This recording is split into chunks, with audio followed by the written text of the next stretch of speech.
Uyunglele, touchdown Ross!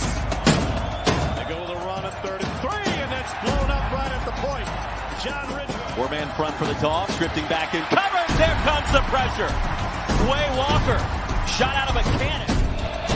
Bennett, near side, pass is caught. George Pickens. Gary lost a yard his first one. They fake it to him, and smothering the quarterback is Tyreek Smith.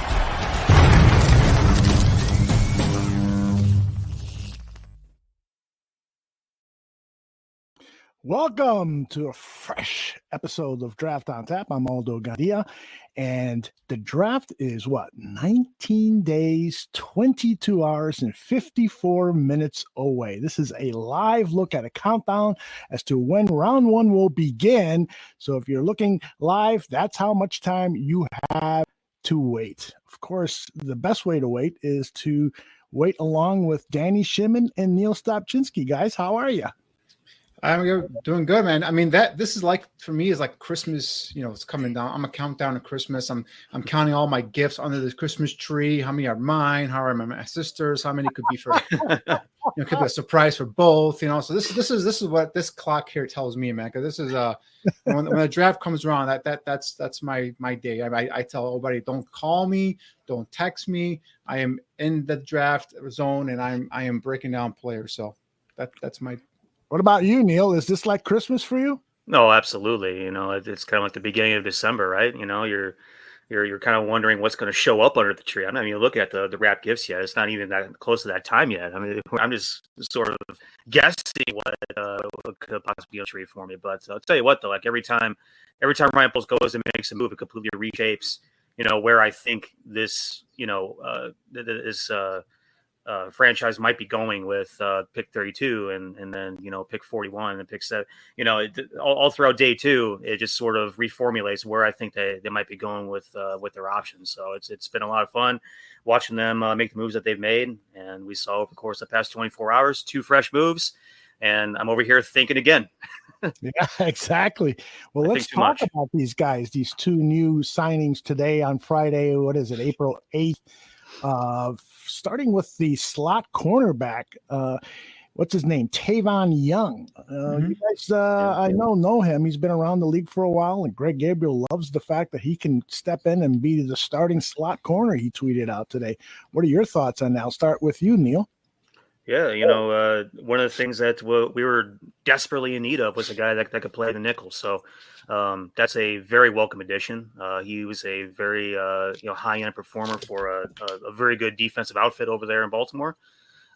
Welcome to Chicago, because now I think it puts a lot less stress on our need for the cornerback room than what we had just a week ago when we were talking about this position. So it looks to me like, we might have an option. I'm not sure what the terms and length of that contract is.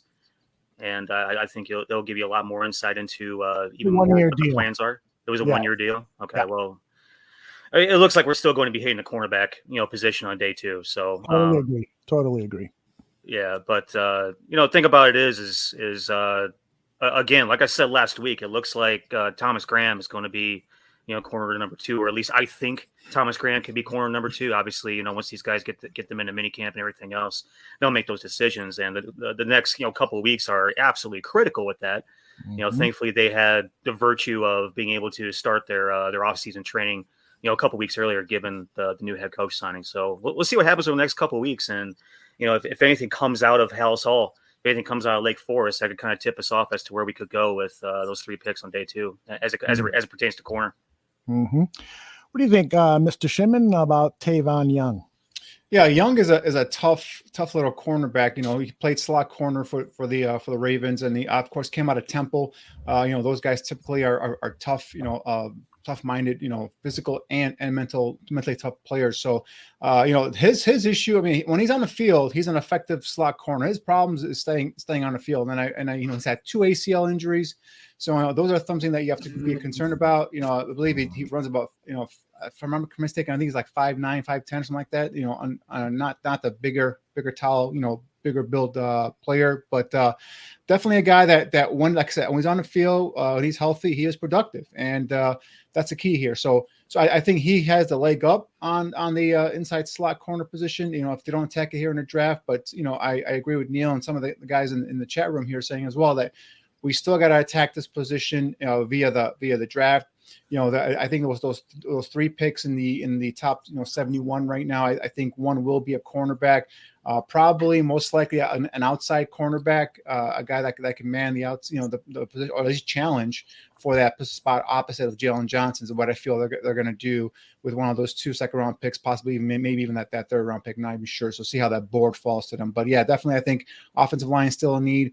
Obviously, I think receiver is a need, and I think corner. I think those right now are three needs. So the other signing they made was Ryan Griffin, a backup tight end. Don't go too fast here. Danny likes to cover the entire segment in one blast there.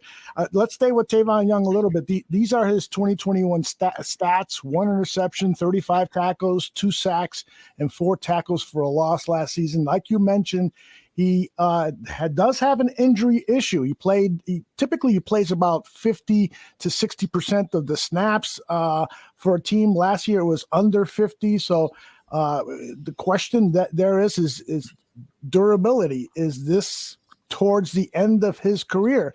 And if it is so, then this is a value signing because there's a lot of incentives in that contract. If he plays a certain amount of games, if he gets to the playoffs and all that stuff, then he will get compensated more. So this is another one of those Ryan polls. I put up on Twitter today, DVD bargain bin. You ever go to buy DVDs and there's a bunch of DVDs in a big bin and they're all $5.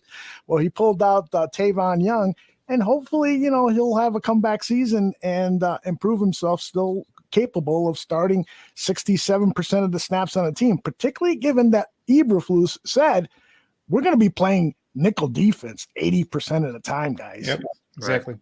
Exactly. That's why it was very important to get. Another thing was, like, you see his stats there, and with the thing with when you're a slot corner, basically the closer you are to the line of scrimmage, the tougher you have to be, right? And plus in terms of the wear and tear on your frame, on your body, because obviously you're close to all the action. So you have to be tough, which Tavon Young is. And the other thing is the other question now we're talking about is durability, right? Will he be able to stay on the field as much as we need him for, especially with those kind of percentages in terms of what Eberflus said, in terms of 85% of the time they're going to be in a nickel package. So that's why that tells me that fifth or fourth, DB is going to be very, very, or fifth DB, I should say, very, very important for this team. Mm-hmm. All right, Danny, I'll stay right with you. And why don't you talk a little bit about Ryan Griffin, the veteran tight end that was picked up today? Yeah, that's a 1-year deal. Another one of those bargain bin DVDs like you were talking about, Aldo. It's a backup tight end. This is more of a flank, kind of a joker position guy that you can spread out in the slot. We talked about your favorite guy, Jasper Horsted. So this maybe something more similar into that types of a player, not an inline wide tight end, blocking tight end. So that they might attack that later on in veteran free agency. You could probably bring up a guy, or maybe even use an extra offensive lineman. Who knows? But just a guy gives you nice value. Not a big time player in my opinion. Just a guy that's got a nice solid backup.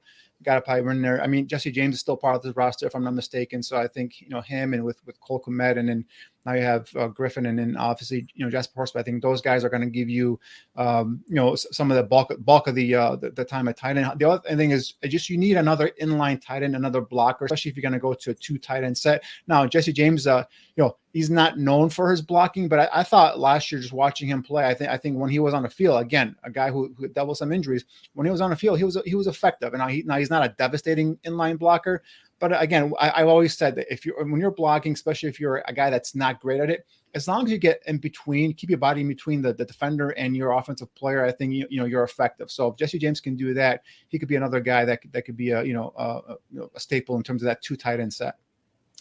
By the way, Neil, before you talk about Griffin, Nomad in the chat room wants you to take down that Lou Holtz picture. Do what now? Take down that Lou Holtz picture. Absolutely not. Absolutely not. You take that back. The greatest man ever walked the face. That's between you and Nomad. I'm staying out of that. I just like to instigate. Anyway, what are your thoughts on this tight end? Been around a while. Yeah, and I think if you look at what he's done over the course of his career, I mean, he doesn't have a lot of production, but when he has been on the field, he's been efficient, right? Mm-hmm. You know, in terms of balls caught, yardage gained, touchdown scored, in a very limited opportunity.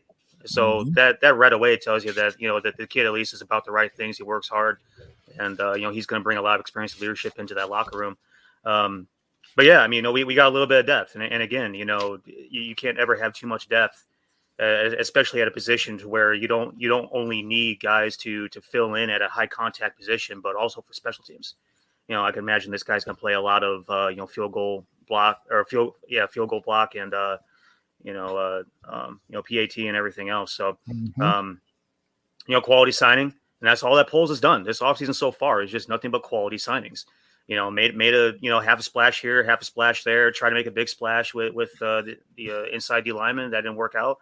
You know, hopefully you can figure out a way to, you know, pull him back in. But, you know, the thing about it is, you know, Poles is doing with what he can in terms of the resources that he was left, which is very little. So, you know, give him credit.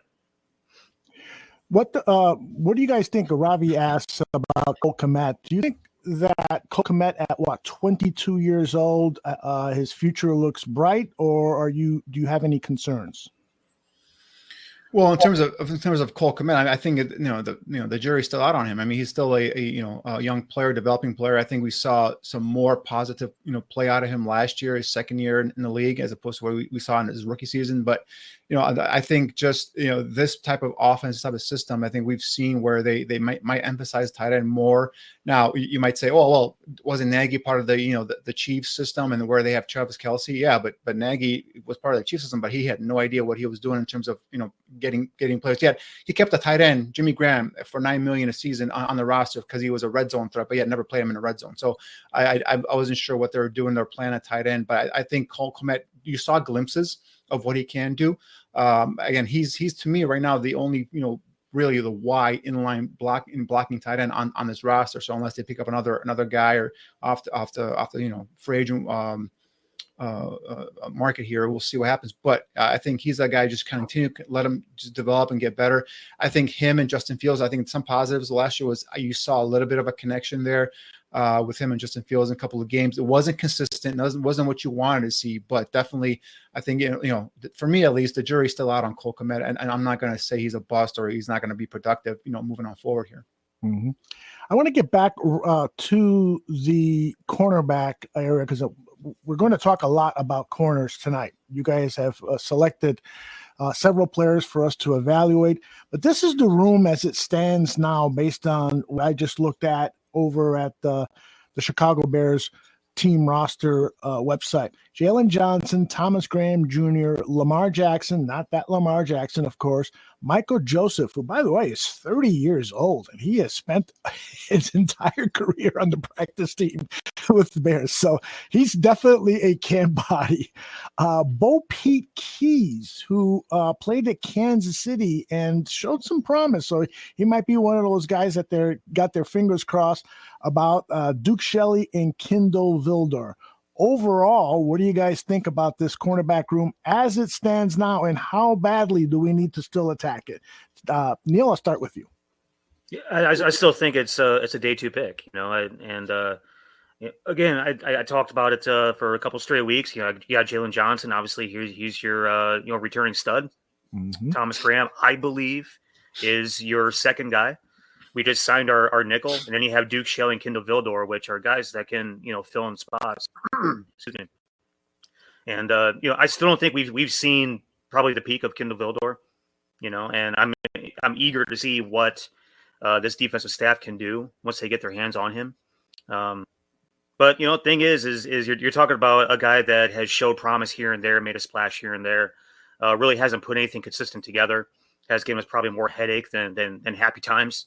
So, a lot of the jury's still out on most of the guys in that room. again, Jalen is the returning guy that you feel really good about. Thomas, you're hopeful about. Our new signing, you're solid player, and the rest of it is either camp bodies or depth, and so I still think you need that fourth guy to come in, a young guy to learn and potentially compete for the second outside spot on day one. And I think we have a good handful of guys that are in position to potentially do that once they come in the door if we draft them. That we're going to talk about today. Yeah, indeed. Danny, your thoughts on this CB room as it stands? Well, I think that the NFC North quarterbacks are looking at that CB room and just clicking their chops and getting ready to throw against those guys. Because I mean, if you have a guy named Bo Pete Keys, no disrespect to Bo Pete Keys, but I have never heard of Bo Pete Keys before. So, but although I play well at Kansas City, so we'll see what it does in training camp. But I got guys like Jalen Johnson obviously is the number one corner for right now. I mean, Thomas Graham Jr. Both Neil and I agree that he's a guy that showed some competitiveness, some ability there last year toward tail end this season. I'm still a believer in Kendall Vildor. I think this is a guy that could come in and compete for that nickel position, maybe on the opposite or via versus Tavon Young. So we'll see how that goes. But Michael Joseph is the Harvey Unga of defense. So he's a guy that sticks around for years. Unga was that fullback that always made the training camp and somehow stuck around. But Michael Joseph was the guy that I remember coming out. Was a developmental corner. Good size. I believe it was like 6 feet 6'1". Just had some injuries early on in his career, and I think those are kind of set him back. But again, I mean, this is not a room that really can you look at it and say, all right, we've got bodies that we can go and compete with. No, you can't. You're gonna have to add.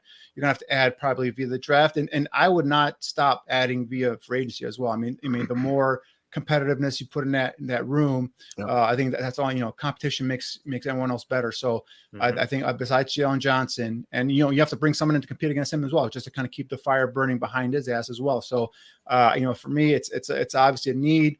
I think Neil and I, and although you agree as well, it's going to be one of those key positions they're going to target early on in the draft, unless they do something here that shocks everyone, and which is go get a big corner in terms of free agency. And I think the only one left out there, if I'm not mistaken, is Stephon Gilmore.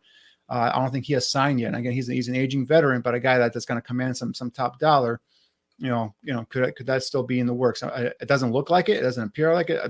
I've not heard anything about that kind of a signing, but other than that, this is still a priority, and that's why Neil and I really dug into the tape this week in terms of corners, and I think that's something that you guys are going to find interesting here.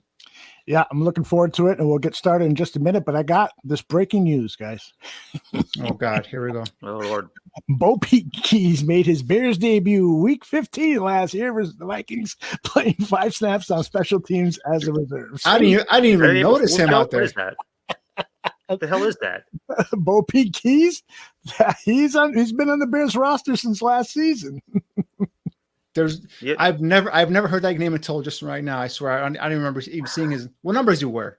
0. I don't know, to be honest with you. But let me find out. Hold on a second. I think Aldo's making up names, man. I think Aldo just making up names. Number 20. A curveball here. I'm like, oh yeah, Bo Pete Keys. He's got good length. He's got quick feet, quick twitch. You guys come in and compete. Yeah, right. Aldo wasn't able to give us any April Fool's garbage, last week because we had a show the day before. So he's making up for it now. Yeah. No, he's definitely there he is. Hold on. He's on the Bears website, as you see it there at the top. Bears, Bo Pete, number 26, experienced 3 years. And then down at the bottom, 2021 season, made his Bears debut week 15 versus the Vikings, playing 5 snaps. He was originally a 7th-round draft pick. You know what? This crazy game of football, that happens sometimes where there are just players that you don't even know that they are on the team. Why is this video up on there? So anyway, it is what it is. Let's get started with the evaluation of cornerbacks. Overall, Neil and Danny, what do you think about the quality of cornerbacks that is a part of the 2022 NFL draft? Well, go ahead, Danny. For me, I mean, just looking at the position right now, I mean, you can, if you want big, tall corners, guys that can bump and press you at the line of scrimmage, you got that here. If you want smaller, diminutive corners, you got that here as well. But the one thing, and I think Neil, I'm not sure, I'm curious to see what your thought is, but I think if you want a quality corner to come in and contribute possibly year 1 or year 2, you're gonna have to get them within the first 3 rounds of this draft. You can't wait until you can get some prospects, guys that are what I call developmental corners or prospects in the day 3 of this draft. But if you want impact guys, potential impact guys, you got to attack them within the first 2 rounds, to be honest with you, because I think typically you see that run on cornerbacks go off off the board in the second round. I think we're going to have possibly about 2 or 3 go in the first round, if not more. And we're going to have a ton of them going in the second round. So I think that's where you're going to have to attack this. And being armed with those 2 second-round picks, that's where I think Ryan Poles kind of maybe kind of foresaw this happening and just said, all right, let me get something because I need someone on offense. I need something on defense. And defense is definitely going to be a cornerback. So definitely attack it on first 2 days of this draft. And then, again, if you eye somebody and on day 3, we got a couple of prospects here we can kind of talk about. Terms of guys that developmental guys have some traits that you like, but just haven't put their game all together yet. But if you bring them in, you coach them up, you could have something there. So, those are the type of guys you get on day 3. But definitely, if you want an impact player, you got to go get it in that second or third round. Yeah, I mean, the interesting thing about it is that you got a bunch of guys that are prototypes. You got a bunch of guys with length and height and size and athletic traits, speed and quickness and explosion and all those different types of things. And I think for the most part, and really what we're going to find on day 2 are guys that, you spend a lot of time in the kitchen. You just need the final bit of seasoning on there and they're going to be ready to go. And I think that, again, we got a couple guys we're talking about tonight. They're going to fit that kind of mold. Guys that have put some good things together on tape, guys that have measurables, guys that have traits. And they just need a little bit more coaching, a little bit more, molding of the Play-Doh to get into where you want them to be. It's a really interesting class. But yeah, I agree with Danny. It's like once you get outside of day 2, it's pretty slim pickings. I mean, you got some guys with traits, but instead of just a little pepper on top, a little Italian seasoning mixed in before you take it, skillet off the burner, man. You got some guys that you're talking about the very beginning of the recipe. So you got some natural athletes, you got some natural size guys. At no point am I ever going to pound the table for taking a diminutive corner, but there are a bunch of those. There's a couple tonight that I'm going to talk about that I really, really like in terms of potential, day 3 guys. Yeah, and there's a couple of guys. There's a couple of day 2 guys that would probably fall where we are in 5 and 6. I think are really, really tasty. And we'll talk about those down the road. But tonight we're going to try and talk about guys that we're looking at on day 2 or have been hyped as day 2 guys, whatever the case may be. And we're going to kind of break these guys down and let you guys in on what we see. All right, let's start with our first guy, Alontae Taylor. Take it away, Danny. Yeah, Taylor's a guy that really has kind of shot up the draft boards recently. It started with the Senior Bowl, his performance at the Senior Bowl. Then he went over to the Combine where he ran at 4.3, 640. His kid's got size at 6 feet, 199 pounds, a 3-time SEC academic honor roll. So the kid's got a head on his shoulders. But really, his explosiveness, his lower body explosiveness was really on display at the Combine. 34.5-inch vertical, a 10-plus foot broad jump. But again, 6 feet, 199 pounds, got really good length in terms of 32 and a quarter arms. So, but there are some things in his games that I love, some things in his games that I don't like. So let's go ahead and start with this first clip here. And we're going to start off here again. Taylor is a taller cornerback, right? So he's a guy that's going to have some trouble staying with these quicker, shiftier receivers on comeback and hitch routes. So those quicker hitting routes, here you see him, there's some lower body stiffness, that kind of hinders some of his change of direction along with, the long limbs, the long strides. He's unable to consistently sink his hips and just change directions and stop and start. So you'll see some of that when he's pressing against these guys that are just quicker and more shiftier and faster than him. But the other thing that it gives you is it gives you that size dimension. So that's why I think playing him more off-man coverage in a system like the Bears might be a more ideal fit for him. So here again, we're just talking about quicker, faster guys. It's a little bit difficult for him to stay in phase with them. Therefore, here, second clip, he goes to play some off-man coverage.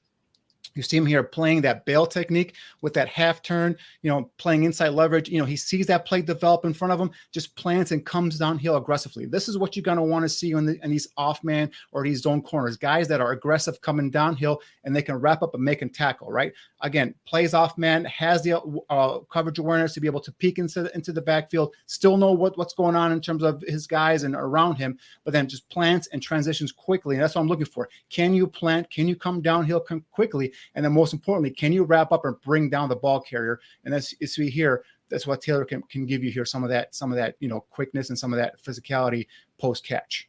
Clip number 3 is on its way. Here's another slow motion look at that play you just described, Danny. He's pretty good. Doing some homework. Yeah. Well, pretty good tackler, huh? Yeah, that's the thing. He's aggressive, and that's why you don't see them, especially guys with. And that's the thing is that this guy he loves football. You could tell he plays with tenacity. His competitive toughness is off the charts here, and from what I can tell on his tape, and also when I saw him down at the Senior Bowl, kid does not get back down. The kid will compete. So this next clip here, we're talking about an aggressive press corner, right? This is a guy that possesses the length you like in his arms, about 32+ inch arm length.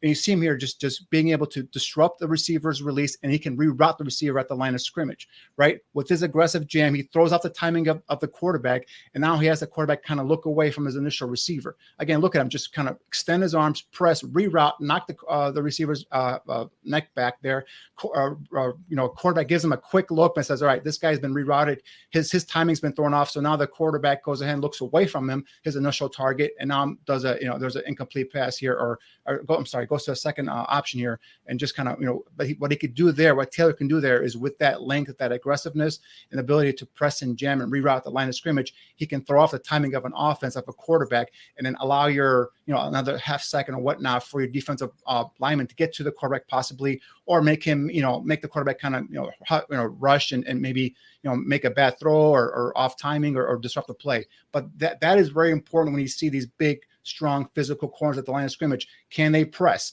Can they reroute? Can they throw the timing of a play off? And Taylor, for what he lacks in terms of change of direction, and we saw in that first clip, he certainly makes up for it in his aggressive play and his ability to, like I said, press and jam at the line of scrimmage. The one thing about this play that he is totally aware of that he's got safety help, right? Right. This guy who was at the 11-yard line.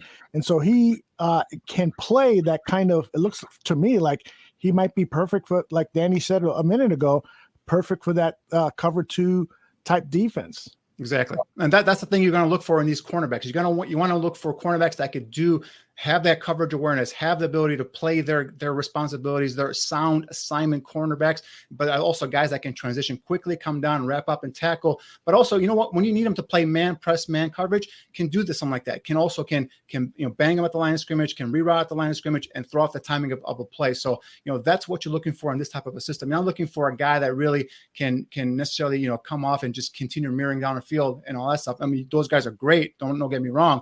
But also, you're going to take guys that don't necessarily have the downfield aggressive, speed to stay in phase, to be more aggressive up at the line of scrimmage. And that's what you kind of look for here in the system. Peanut Tillman wasn't a guy that covered, down the field every single time. He was a guy who was aggressive. He's a guy that jammed the line of scrimmage, was in the receiver's face, again, throwing off the timing, giving your defensive lineman a chance to get up there and make a play at the quarterback. So this next clip here, we're showing some of the aggressiveness here of Taylor. Here he guesses incorrectly at the snap, opens to that outside leverage, cannot really recover, so his jam is ineffective. All right, so then and slowing down the receiver. So the wideout does a nice job of crossing his face and then create that separation with that quickness. Here Taylor shows why sometimes his aggressive play and that demeanor can get him in trouble. Right, nice job of disposing the receiver, but again takes a bad angle to pick it here. So again, comes down, loses a battle at the line of scrimmage, right? And then loses the receiver. Now he's trying to come down as Pickett's trying to get out and get the first down with his legs. You see Taylor become a little more aggressive here. It takes a bad angle, to the quarterback, does a nice job. Again, getting rid of the receiver, toss him to the side.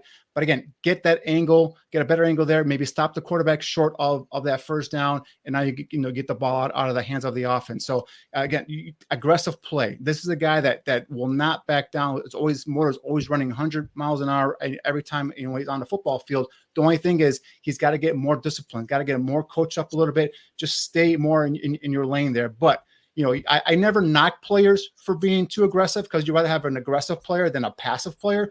But there's times where, like that example right there, he just got a little bit too out ahead of himself, took a real bad angle, and allowed the quarterback to get a first down. All right, here's the final clip. This against South Alabama.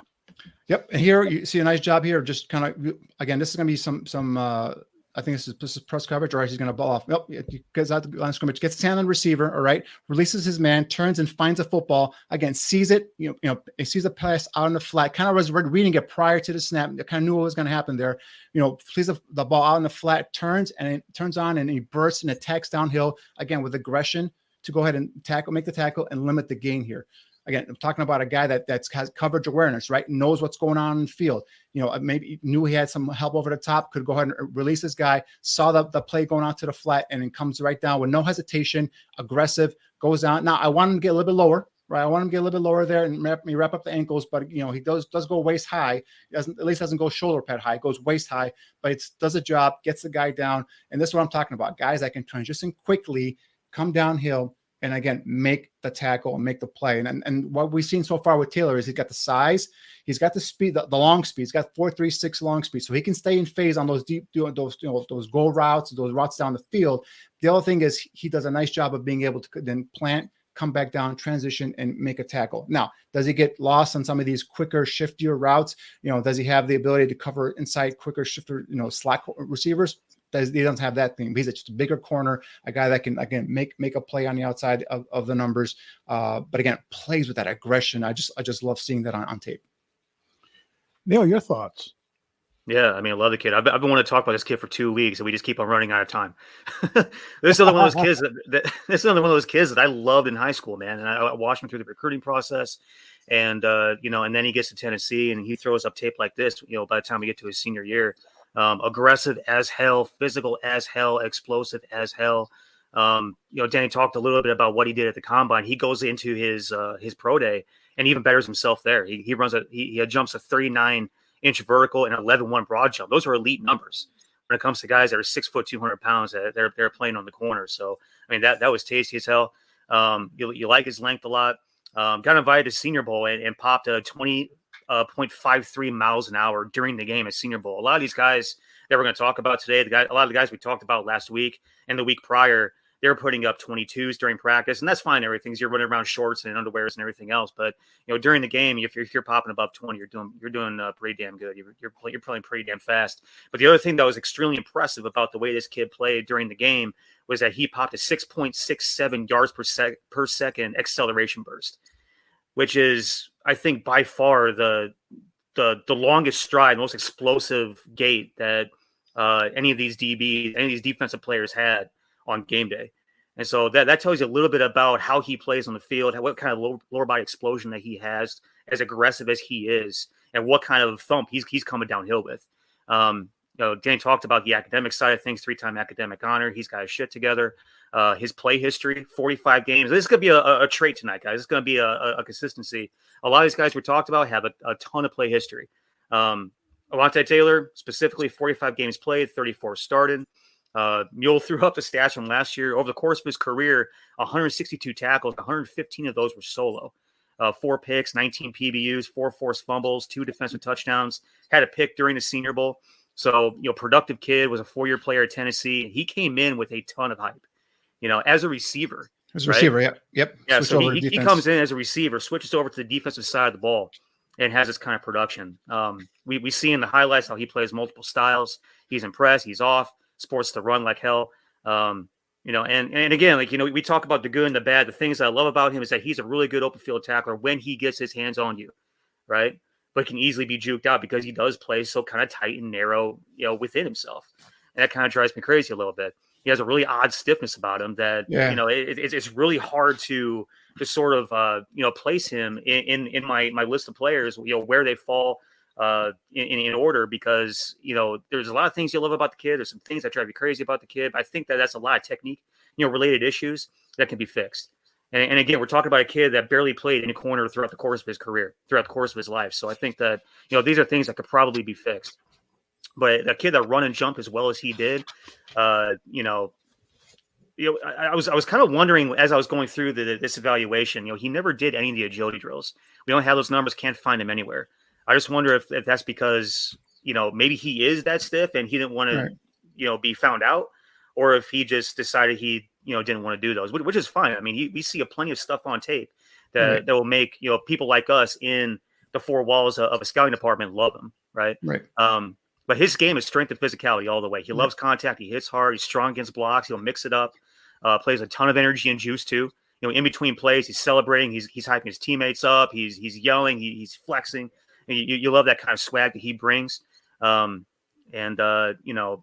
communicator. You can see that on tape. And also selected by his peers to the SEC Leadership Council. So in terms of leadership, in terms of being a guy that could be looked up to, a guy that can rally the troops. He's got all those types of things. He was the SEC Leadership Council. He served as vice chair. And, he also, if we can go back a couple years, guys, when everything was kind of grim during 2020, we didn't know whether we're going to play football or not. He was one of those guys that helped everyone see the light and live in reality. We can play ball. It's okay.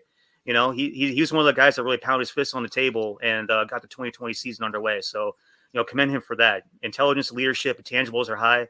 I think in terms of when you look at the pluses versus the minuses, there's a lot more pluses than there are minuses. And a lot of the minuses are things that are probably coachable, but you're probably not going to take them high on day two because of that. You do want to get, you do want to get your hands on them and mold the Play-Doh, so to speak. But he's a guy that I think that can, be a potential option later on day two if we're there and still needing a corner.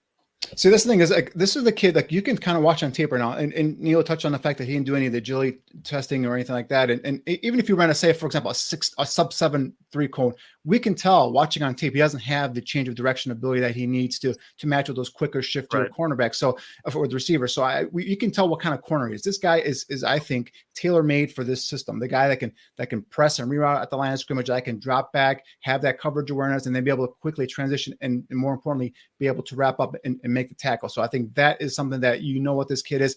And this is what we're talking about again, coaching staff putting in players in position to succeed. You're not going to line up this guy up against a quick slot corner because he's not going to succeed there. But you put him up against those bigger receivers, the DK Metcalfs or guys like that, the bigger body receivers. He's got the speed and the size to run with DK Metcalf downfield. He's got the ability to press and maybe reroute and slow down DK Metcalf at the line of scrimmage. Those are the kind of matchups you put him in position to go ahead and succeed. I think the right coaching staff, putting him in the right system can and with this kid's competitive nature and his willingness to be a dog on Sundays, I think this guy's got a chance to be one of those steals of the draft if you get him in the right position.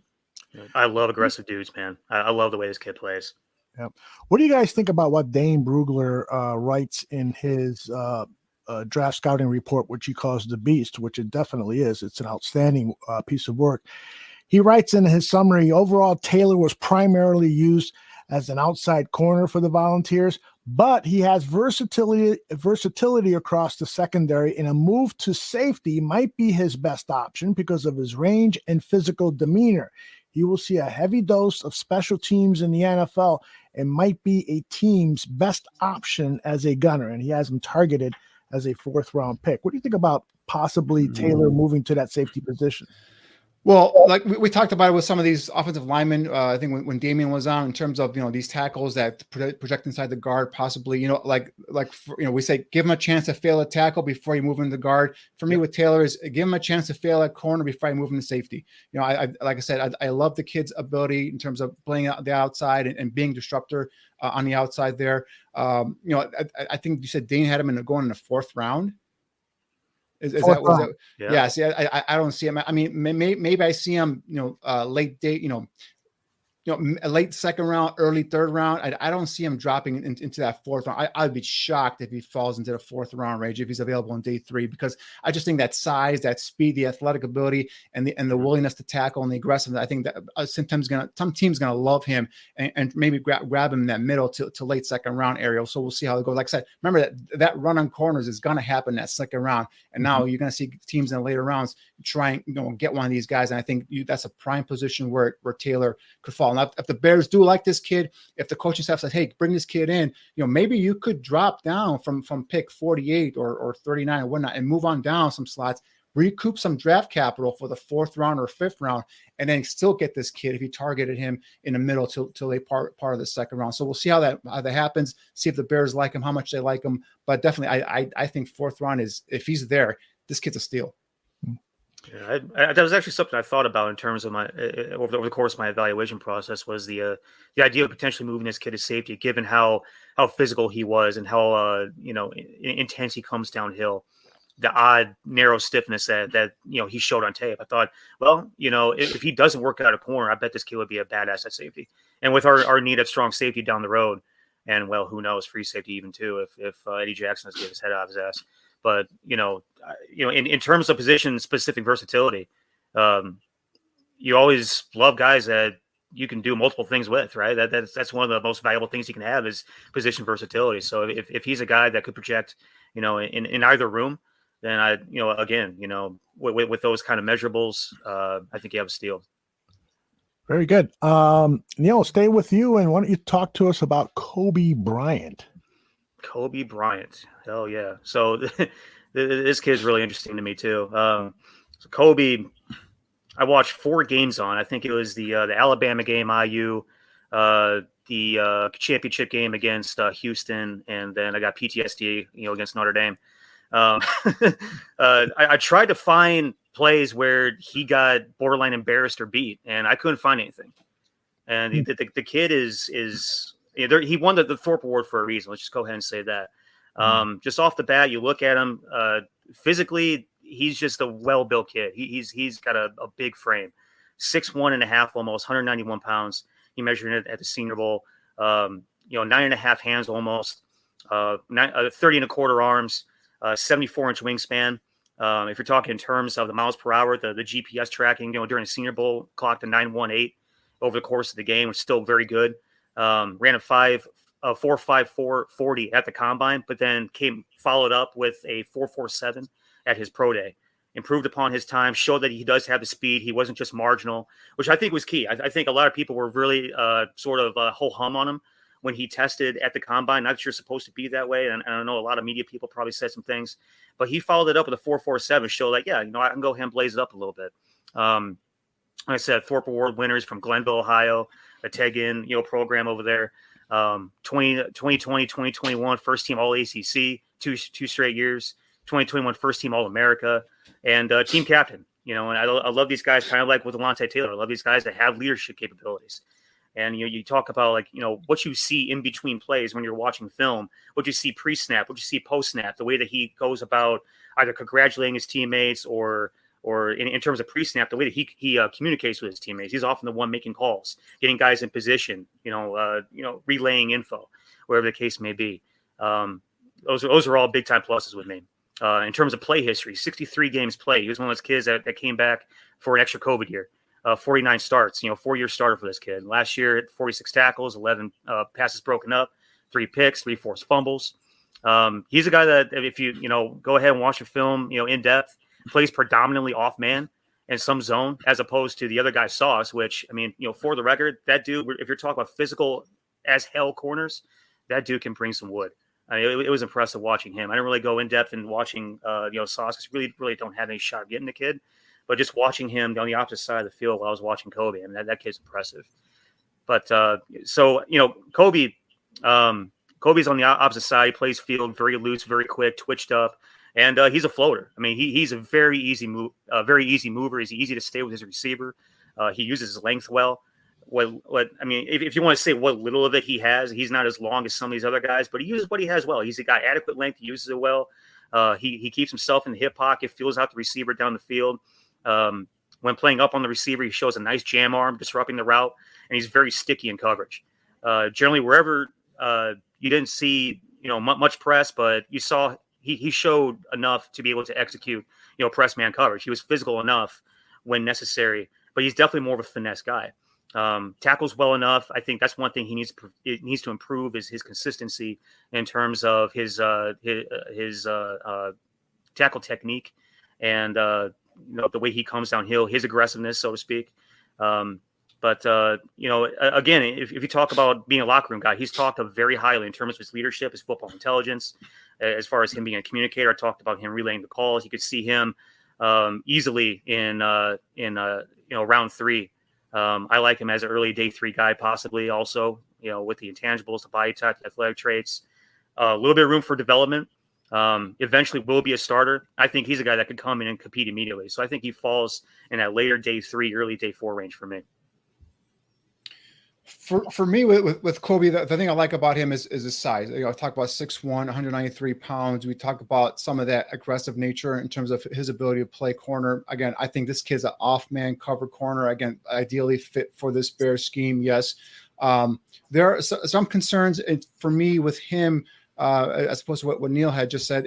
For me, it all started at the Senior Bowl. I saw him get beat a lot across his face mask a lot in the Senior Bowl. That tells me he doesn't have that agility, that quickness to be able to stay with these receivers, at the line of scrimmage. So that's why I like him more on that off man coverage, aggressive coming downhill. He's a willing run defender, which I do like as well. I talk about that length, that 6'1" and 193 pounds, that size. I do like that as well. Just to me, he's not a guy that could stick with receivers, going across the field on crossers and all that stuff. So I think he has some trouble there.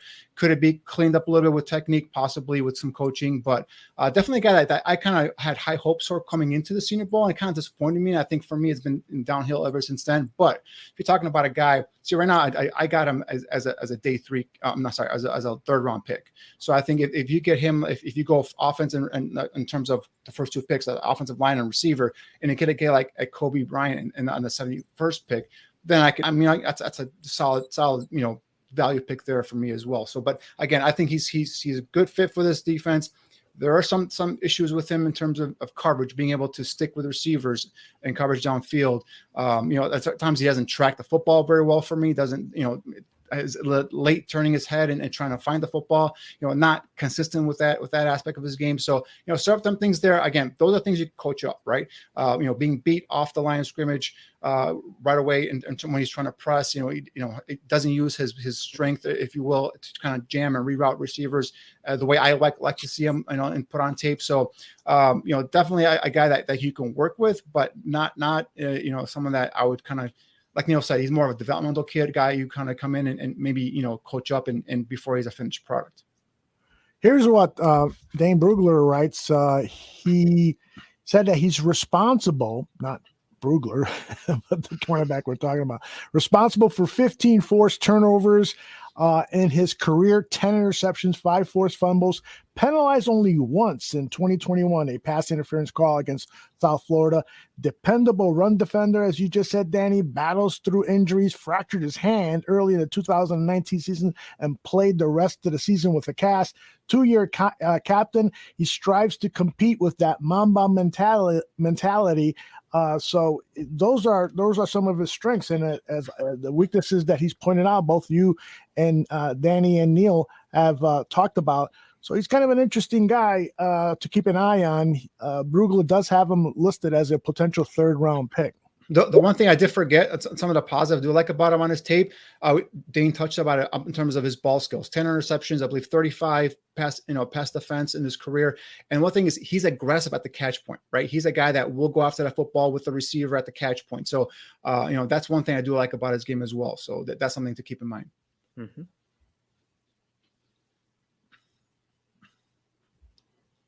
You're muted, Aldo. I left camera and muted because I was blowing my nose. I didn't want you guys to see or hear that disgusting thing. All right, let's move on. Who do you got next there, Danny? Well, my next guy is Zion McCollum from Sam Houston State. And the theme you're going to see here tonight, guys, is size, right? This is another guy that's got size at 6'2", 199 pounds. But we talked about with Taylor size. We talked a little bit about Coby Bryant with size.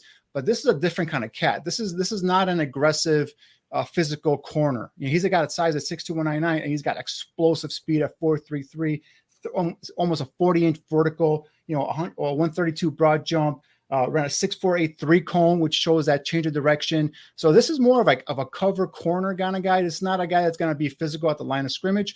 But when you put on his tape, you see something that's really, really impressive here. Started 10 games as a freshman in 2017. 4-year starter, which rare to see nowadays in college football. But although if we go ahead and start rolling this kid's tape here, this first clip here, we're gonna show here.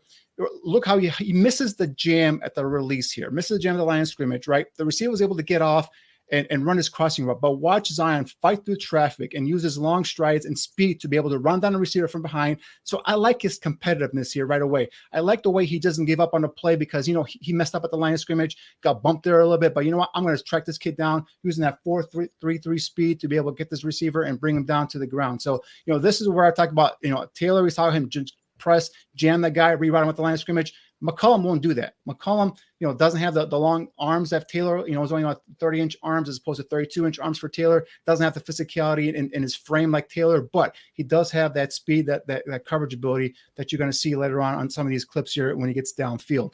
But again, we're talking about here just competitive, drive to be able to go and make that play and go ahead and just, not give up on a play. And I want to see that in the corner, especially since he missed that jam at the line of scrimmage. This second clip here, we're going to see him lined up in the slot here, press coverage. He's able to open up his hips and then run step for step with the receiver down the field, staying attached to his hip pocket. Right, this is what you want to see: a cover corner being able to get downfield with the receiver.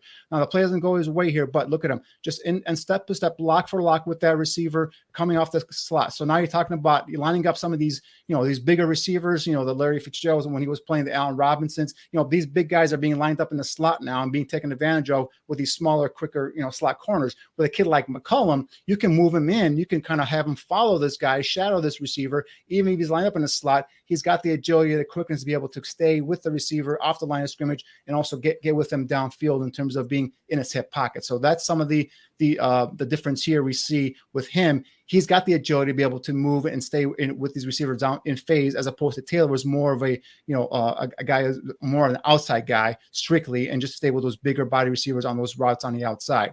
This third clip here, we're going to see him again, press coverage. He trails the receiver on the shorter crossing route, fights through the traffic, right? The receiver's path is impeded by his own man here as he gets knocked down. But look at McCollum. He continues on his path and he adjusts and he makes a diving interception, right? So again, not giving up on a play, all right? He's fighting through traffic and you see him now continue his route and then makes a nice adjustment here. That's body control. That's an ability to track the football. And of course, the hands to go ahead and reel it in and corral that ball and make an interception. Again, we're talking about a guy that can probably, cross on either side of the field, can line up in the slot, can really stay in phase with the receiver. And this is some things that I like for McCollum.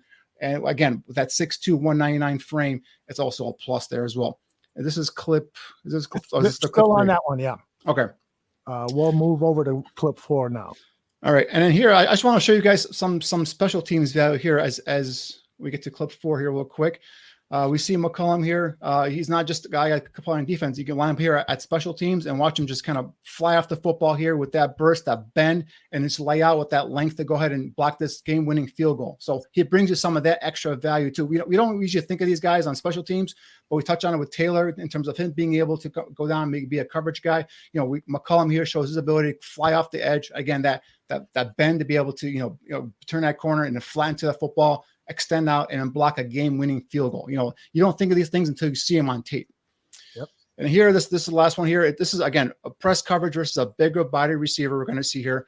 It does a nice job of just mirroring him off the line of scrimmage and again, stays in phase. However, is a tad late turning and locating the football, right? And so his lack of play strength here, allows the receiver to go ahead and use his size and strength to hold off McCollum and then beat him for the ball, resulting in a touchdown. This is where I see him. He's got to get stronger. He's got to be able to learn to battle through that catch point. We talked about Coby Bryant previously being able to battle through that catch point. All right, so a couple of things here with him. I like the way he's in phase. I like the way he gets off the line of scrimmage, but turns a little bit too late. So you got to learn that. That's a coaching technique. You got to learn that quickly, turn around, locate the football, and then the receiver is able to basically hold him off of him by one hand and then allows him to make the catch. So those are things he's going to have to get better at. He's going to get stronger. He's going to have to get more physical through the catch point. And those are some of the things you have to work on with this kid. What do you think about this guy, Neil? Yeah, he's another one of these guys that have all the measurables, that have a absolute ton of pluses and very coachable minuses. You look at what he did at Senior Bowl in terms of what he measured in at. He was actually around 31-inch arms. He was well above 30 and 3/4. Yeah, 30 and 3/4 I got. And then 31 and an eighth. He was at Senior Bowl, 30 and 3/4 at Combine. So he's around 31, right? 74-inch wingspan. Did clock another one of these guys that clocked a big time speed in terms of the GPS at Senior Bowl in game, 20.1 miles per hour, which is obviously absurdly impressive. at the combine when in the agility drills. Came in at 6'4" on the cone, 3.94 on the shuttle. Again, elite numbers, side-to-side movement, explosiveness. You put all those things together. In terms of the measurables and in terms of underwear Olympics, man, he absolutely crushed it. Kid with absurd play history, as Danny touched on it. On the front end, started as a freshman, 56 games played, 52 games started. Another one of these guys. I was a COVID senior, came back for one more year, put up a bunch of numbers, 46 tackles. 3 for loss, 2 forced fumbles, interception in 2021. Played multiple coverages at Sam Houston State, like a couple of these other guys. Off man, press jam, mirror zone, did it all. Smooth athlete, and a guy that I wouldn't necessarily look at as a ball of explosion because primarily he plays at full speed all the time, on every snap, during every play. He's always going, full speed, and you don't necessarily see those times when he just like blows your mind with what he does. He showed how smooth he was in his hips during the combine drills. He's a guy that could be physical, and you like that sometimes he could be a guy that could be reckless. You like that he throws his weight around, throws his body around. He gives good effort in tackling, but that's one of the areas where I think he has to be more consistent. You saw guys quick out of his breaks, attacking the ball, fluid in transition, staying in phase and reacting. I like that he appears really poised in coverage, right? He's a guy that, and I watched the North Dakota State game, I watched the Montana State game, and I forget the third game that I watched, but in all those games, you see him oftentimes being very patient with the wide receiver, especially when he's mirroring, knowing that he's got the speed and athletic ability to make up the difference if he gets out of position, which he does, and he goes ahead and makes it up quickly. Diagnoses the route, stays in phase, typically gets his head around at the top to make a play on the ball, which is another one of those things like Danny touched on. He's definitely got to work on. And again, all these things that we're talking about, all the negatives, the minuses, they're all coachable things. He shows instincts in the way that he reads the receiver, anticipates the double move, recovers very quickly. I like his closing speed on the ball. Isn't afraid to bring some thump, like I said before. Very physical kid. Competitiveness. He uses his length, his physical presence, his body positioning to affect the play, even though he doesn't necessarily always get the best jump on the ball. High pointing, being competitive in the air. Again, things that are coachable, things that he needs to work on. Not big minuses. The one thing I missed on Neil that I wanted to kind of bring up here is his ball skills. Guys, 13 interceptions throughout his career, right. 54 passes broken up, and 6 forced fumbles. Right, we're talking about a defense that's gonna want to get that ball out. This is a guy that has it right there. He's trying to peanut punch it from behind there as he's trailing that receiver. So 54 passes defense, 6 forced fumbles, 13 interceptions. The kid's got ball skills as well. Yep, and on top of that, I mean, he just has unteachable traits. Right, he just needs to grow and develop a little bit more. Again, you touched on a special teams guy. I think right now, as he comes in, he's a guy that's going to compete. He's going to be a really good backup. He's going to have starter potential, and he's going to be a special teams warrior for you on the onset, because you can't just keep, 6'2", 200, 4'3", 39'5", 11-inch broad jump off the field. Yeah. Yeah. He, Dane Brugler says he, as a gunner, he's NFL ready to go. And Brugler is just so infatuated with these testing numbers, and thinks that it'll take him a little while to, maybe get up to speed as a starter, but it could happen sooner than expected. I mean, this guy's got incredible skills. I just put up in the chat room that his testing numbers are better than any cornerback already on the Chicago Bears team. So he's an athlete. Yeah, he's a terrific athlete. That's for sure. Yeah, that's on the and he's got the length. He's got the size, and you definitely a guy, like I said, you can match him up. On either side, you can line up on the slot. He's got that versatility to be able to cover receivers. Kind of match him up. Again, that's going to be a jump in terms of competition from Sam Houston State to the NFL. That's going to be a transition period. Sure, that's no doubt about that. But the potential this kid has with that size and that athletic ability is really, really enticing to have. Absolutely. Very cool. Hey, Neil, why don't you talk to us about this gentleman right here, Cam Taylor-Britt? Yeah, Cam Taylor-Britt was another one of those guys that was in Mobile, came out of Nebraska, Montgomery, Alabama kid. So, close to Mobile. I think Jim Nagy put on Twitter just yesterday, maybe. Mobile itself is expected to have 5 draftees in this upcoming draft, which is absolutely absurd. But Cam Taylor-Britt, coming in at 5'10 and a half, 5'11, a little bit of a half-inch discrepancy there, right around 200 pounds. In terms of length, 31 and 3/4 arms, 9 and 5/8 hands. Good wingspan of 76 and an eighth. Another one of these guys that clocked really well in terms of the GPS during the game, 20.2 miles an hour. Then came into the combine, ran a 4.3840 at 5'11", 200 pounds. Play history, he's got 41 games under his belt, 29 stars. Another guy that has a lot of leadership, was a team captain over in Nebraska. He was second team All Big Ten in 2021. Last year, Nebraska, 51 tackles, 3 for loss, a sack, 11 PBUs, a pick, a kick blocked, 6 career picks. He has starts in his play history at both cornerback and safety, with a bunch of special teams experience as a gunner and a bomber and a punt returner. All right. He's a guy that, right now I see as a role player, coming in that would absolutely excel at, special teams, maybe a safety conversion. If you look at the way that he plays on film, he's a guy that if you look at some of his highlights, he shows a lot of explosive traits. He shows a lot of speed. He shows a lot of recovery ability.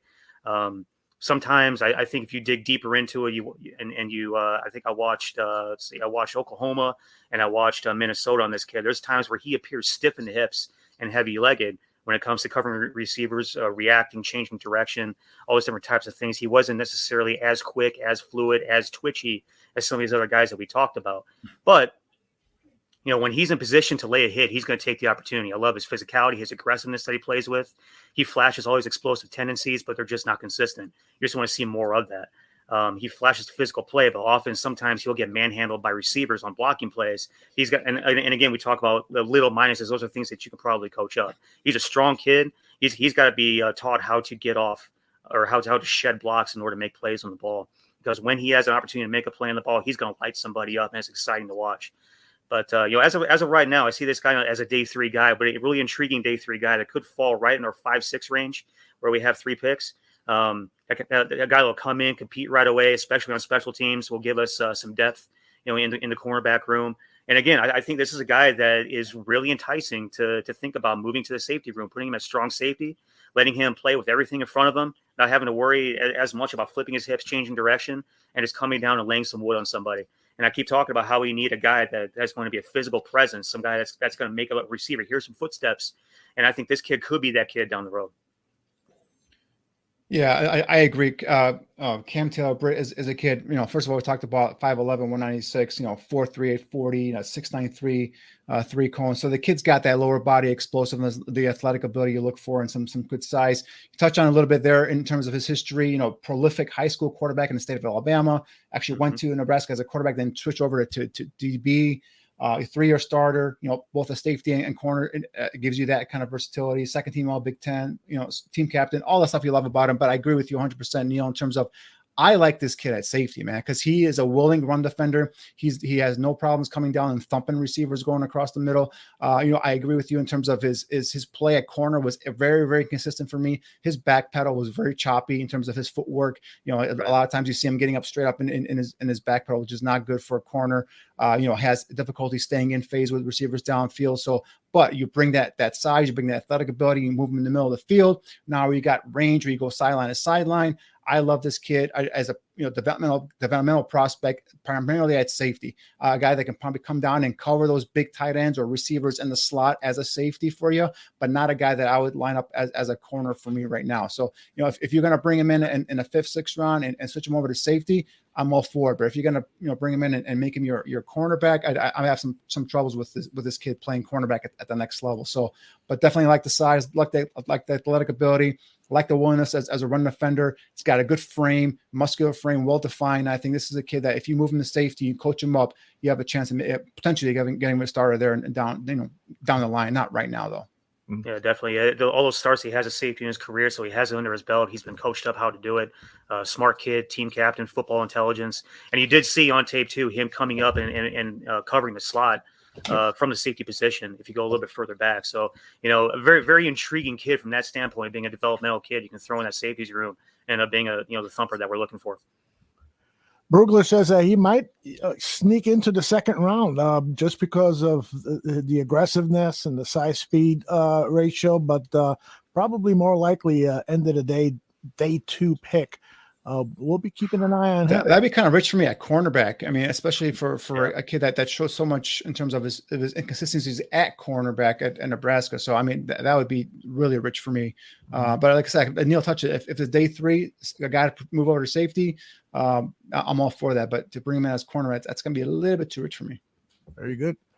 All right, Mr. Shimon, why don't you take it away with Montaric Brown? Yeah, Montaric Brown is a kid that the more I watched, the more I loved watching him on tape. You know, as a kid, not a big name guy, you know, but if you put him on, his tape, again, you see a guy, you know, a good sized corner at 6 feet, 196 pounds, 31 and a quarter arm length.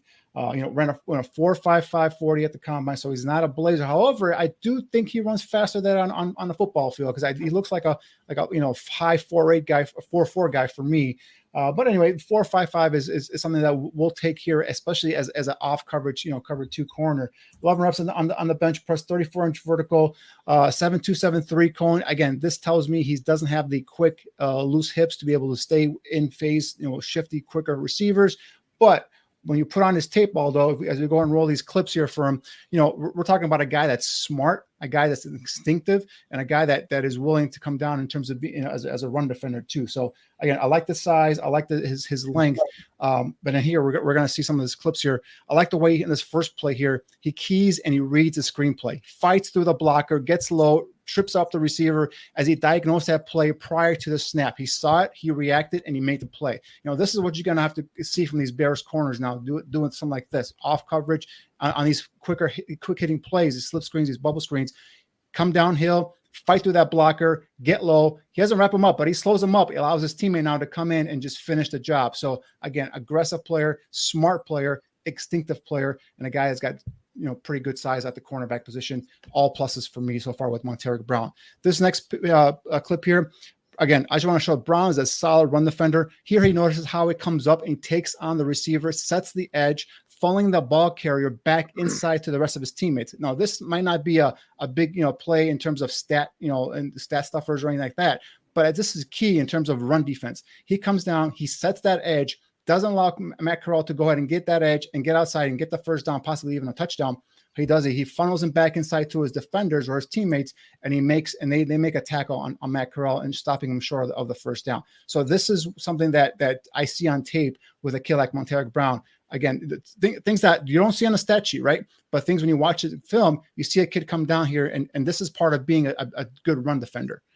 This next clip here, we're going to show some of his abilities here to be able to be in phase downfield. It's an off coverage here. He's a right receiver, tries to run a stop and go route. You know, Brown has the athletic ability to go ahead and a foot quickness, I should say, to go ahead and stop and start, and he stays in phase downfield with the receiver. Forces a tough throw and catch, you know, attempt by the receiver here. Brown does a nice job of squeezing that receiver to the boundary, using that to his advantage here, giving the quarterback as little patch of grass to be able to drop that ball into that area as possible. Again, still the presence of mind, though. Look at the end of the play here. The presence of mind to go ahead and locate that football, swipe through the catch point, and make that sure that's an incomplete ball. I love this play here with Montaric Brown. Again, being able to stay in phase on a stop and go route, showing the athletic ability, the quick feet to be able to stay there. Again, that size we talked about, turn around, turns his head, tracks the ball, and it has the presence of mind to go ahead and swipe through and make sure that ball is incomplete.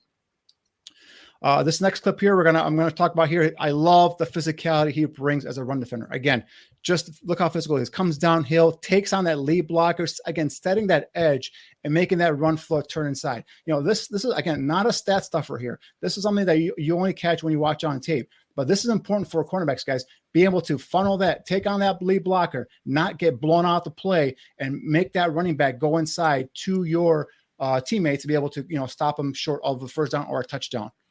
On this last clip here, again, we're going to show him an off coverage, right? Open back pedals, opens his gate, you know, the wrong way to the outside. Right receiver takes that inside leverage, but look how quick he is. And he's fast enough to be able to get back in phase, look back, locate the ball, and make a terrific play on it. Okay, so again, he ran a 4.55 40. You know, this to me doesn't look like a 4.55 guy for me. I mean, it looks like a guy that's going to run into 4.48 or something like that. Again, takes the wrong, opens up incorrectly. I was able to presence of mind to get back in coverage, so he shows that recovery quickness to get back downfield, looks at the football, and makes a tremendous play on the ball. These are things I can tell you. The more I watch this kid, whether it's his run defense, whether it's that play in coverage, whether his ability to stop and go on sluggos and all this rest like that. This is a kid, the more I watch, the more I liked. And I'm telling you, if this kid slips to that pick 71, I think he's a steal.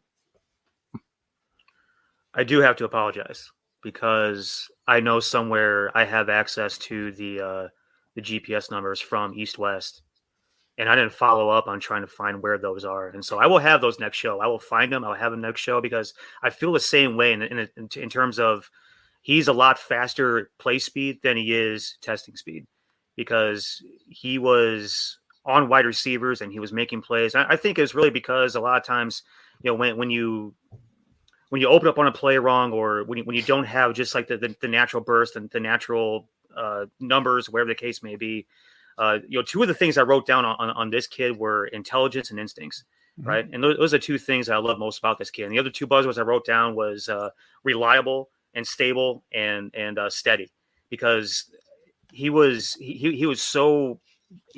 always in place to make a play. It was really hard, kind of like Coby. It was really hard to try and find this kid way too out of place, or not in position, or whiffing on a tackle, or whatever the case may be. He was a kid that also had 5 picks last season, which is the most by a Razorback since 2021. So in terms of productivity, he has it. Had 54 tackles last year. If you look at the tape, mainly a cover zone corner. It's perfect for what we need. And again, showed really good FBI, was very poised in coverage. And there were times I felt like he lacked the foot quickness and speed, like the elite level foot quickness and speed to stay with receivers on complex or deep routes, which is kind of like what we saw in some of those clips there, where like he opens himself wrong, where he gets crossed over wrong, and then comes back around to recover and make the play. Which again goes back to some of that explosiveness that he has, and comes back to the play speed that he has. And I need to find that number, because I bet it'll be a pretty impressive number somewhere in the 2021 range, and that'll really solidify what we're talking about tonight. But think about him, and again, we've been talking about it all night. Guys that are aggressive, guys that are physical, guys that bring some thump, bring some wood, like to lay guys out. This kid has it. And we saw it on the clips that Danny brought up. He brings a physicality when he's tackling. He makes a really good effort to wrap. I don't think he's one of those guys where you have to really, coach him up in terms of how to, execute, tackling properly, because I think that he is a kid that, and you talk about play history, 42 games, 34 starts at a program that has really coached up defensive players pretty well. If you look at the recent track record of Arkansas kids coming into the NFL, he's a very well coached kid. I think he'll be a really solid zone corner. Potentially another kid I thought could excel at safety as well. But I think I definitely want him in the corner room first, and see where it goes from there. See, for me, when I first put on his tape, I'm like, all right, this kid's got some twitch to him. Now he's not a twitched up, cornerback. Like we'll see some of those later on. But I'm talking about, this is a kid that has got the size. For me, when he's in press coverage, he can mirror off the line of scrimmage. He's got the quickness to be able to mirror off the line of scrimmage. He's got that, like I said, speed to stay in phase downfield. We saw that one clip where he opened up his hips incorrectly, opened his gate wrong, turned the receiver, got inside leverage, and was able to quickly recover and get back in phase and make a play on the football. And that's a speedy receiver for Ole Miss there. And so he's able to catch up, get back in phase, and like I said, make a play on the football. So the more I watch this kid, the more I like this kid. And I say his numbers prior to last year, I think he only had 1 interception. I think last year kind of explored there with 5 interceptions. So I think that maybe that might be something that might bring him down in terms of ball protection. Maybe that 4.55 speed will bring him down, or I'm not sure. But I'm telling you, this kid, if you get him in that 3rd round range, he's a guy that potentially can come in and compete for a job right away. Now, I'm not saying he's going to be a starter next year, opening day or opening week, but I'm just saying what he shows in that first clip, right? We talked about him being able to pre-snap, diagnose the play, kind of see what's happening, be able to fight through that blocker, make, trip up the receiver, and then allow his teammates to come in and make the play. Again, I'm just not, saying this guy's going to be a shutdown corner day one, but I like seeing that in my college guys. I like, especially guys playing the SEC. He's a tested competitor. Goes up against Traylon Burks in practice every damn day. So that's one of the better receivers in this draft. So this is a guy that's been tested throughout his career.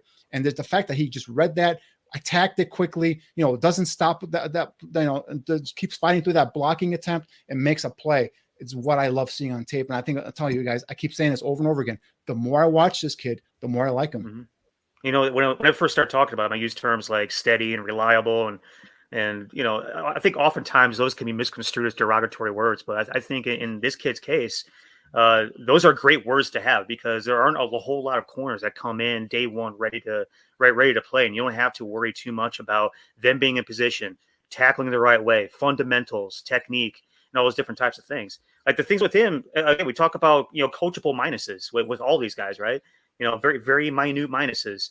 The things that you really just have to make sure that he's set up with is, some technique, some fundamental things, but just mainly get him into the system, right? Just get him seasoned and he'll be ready to go. I think he's going to come in and compete day one. And again, not going to be a starter day one, probably most likely going to be a special teams guy for the first couple of years, but down the road, I would not be surprised if he's, on top of the depth chart at either one of the positions of corner or safety. Call me just some guy who's madly in love with him, but I'm telling you, I could see him coming in and possibly competing for a starting job next year, man. I'm telling you, that's how much I like this kid. Brugler doesn't like him as much as you do, but he does say that he's best suited for a cover two, and he's got all the perfect traits for a cover two. But he's got him listed like as his 39th cornerback. That is really low. I do have him as a day 3 guy, but definitely not that low. Yeah, I'm surprised that he's got him that low, but I got him in a 3rd round range. Third, if he slips 4th round, that's an absolute steal for me. But I'm telling you, I'm really like this guy. Okay. I'm going to ask people in the chat room if you've got any questions to fire away. We kind of finished a little early with some of our evaluations, which is fine. I do have one more. I don't know if Neil has any more, but I got one more player. I thought I put Marcus Jones from Houston. Marcus Jones, who I just drafted in one of my recent mocks. Take it away, Danny. All right, so this is a kid, man. I'm talking about. We talked about size, talked about strength, we talked about some of the other things. They're all out the window with this kid. This kid is 5'8", 174 pounds, maybe 177 pounds. Short arms, 28, 7/8 short arms. Doesn't have the prototypical size and speed you want, or size, I should say, you want on the outside. But man, talk about an electric player. You put on this kid's highlight and you just cannot get your eyes off the screen. He's a quick twitch, undersized. He's a slot corner for me, right? He's a slot corner, loose hips, quick feet, got that start and stop ability. Primarily though, what he does on special teams, guys, this kid's got 9 kickoff and punt return touchdowns in his career. Started off his career at Troy and then ended up transferring over to Houston. But this kid can give you some of that stuff here in terms of special teams. Like, we're talking about day 3 guys, that guys that have traits, that guys that can come in and help you on special teams. This is the primary guy that I want to target if you have that 4th round pick in this draft. But I think currently the Bears don't have a 4th round pick. But if you can maneuver and get yourself a 4th round pick, this is a guy, again, nickel corner, scrappy. Talk about quick twitch, body. He's got body control, his ability to adjust and contour his body to make plays on the football. Again, he's undersized, but he doesn't back down from anybody. So you like that feistiness, you like that competitive drive in him. He had, let's see, his first career, he had 9 interceptions, 31 passes defense. But again, the 9 kickoff returns for a touchdown are huge. He averaged 28 and a half kickoff yards per kickoff return. He averaged let's see, what was it? Almost 15 or 20 yards, between 15 and 20 yards per punt return. So again, gives you all that stuff and can be a nickel corner. He's not going to be an everyday starter on the outside. He's a guy that could probably be in your dime package at best. And like I said, be a guy that can cover that slot receiver. But again, what he gives you on special teams is well worth that day 3 draft pick, in my opinion. Guys, a philosophical question. My man Jordan has been having a debate with Greg Gabriel over Twitter about arm length. Jordan loves Roger McCreary. Greg says his arms are too short. And they go back and forth. And now Jordan writes that Marcus Jones's arm length is the same as McCreary, and he's just as scrappy. The issue is you can play McCreary on the perimeter, but Jones gets worked out there. He's more of a slot guy, I guess, is what Jordan is saying. He's got another chat response here. The issue is how Marcus Jones can hold up against power slots that are taking over the league. I totally agree with that. They're certainly taking over the league. So what do you guys think about arm length for a cornerback? How much value do you place on it? Can it make you afraid of a guy despite the fact that he might have good tape? If a corner is okay, so I'm a fan of McCreary as well. So I'm right there with Jordan. I like McCreary in terms of 5'11", 190 pounds. You talk about a guy that runs a low 4.5 40. He's got the experience. He's got the toughness to play on the outside. And he's a guy that doesn't have the long arms. And what that does to me, where it concerns me with the arm length for a cornerback is we've seen some of these plays where it's a tight window throw. The corner might reach around the receiver, might not have the long arms to be able to go ahead and knock that ball down.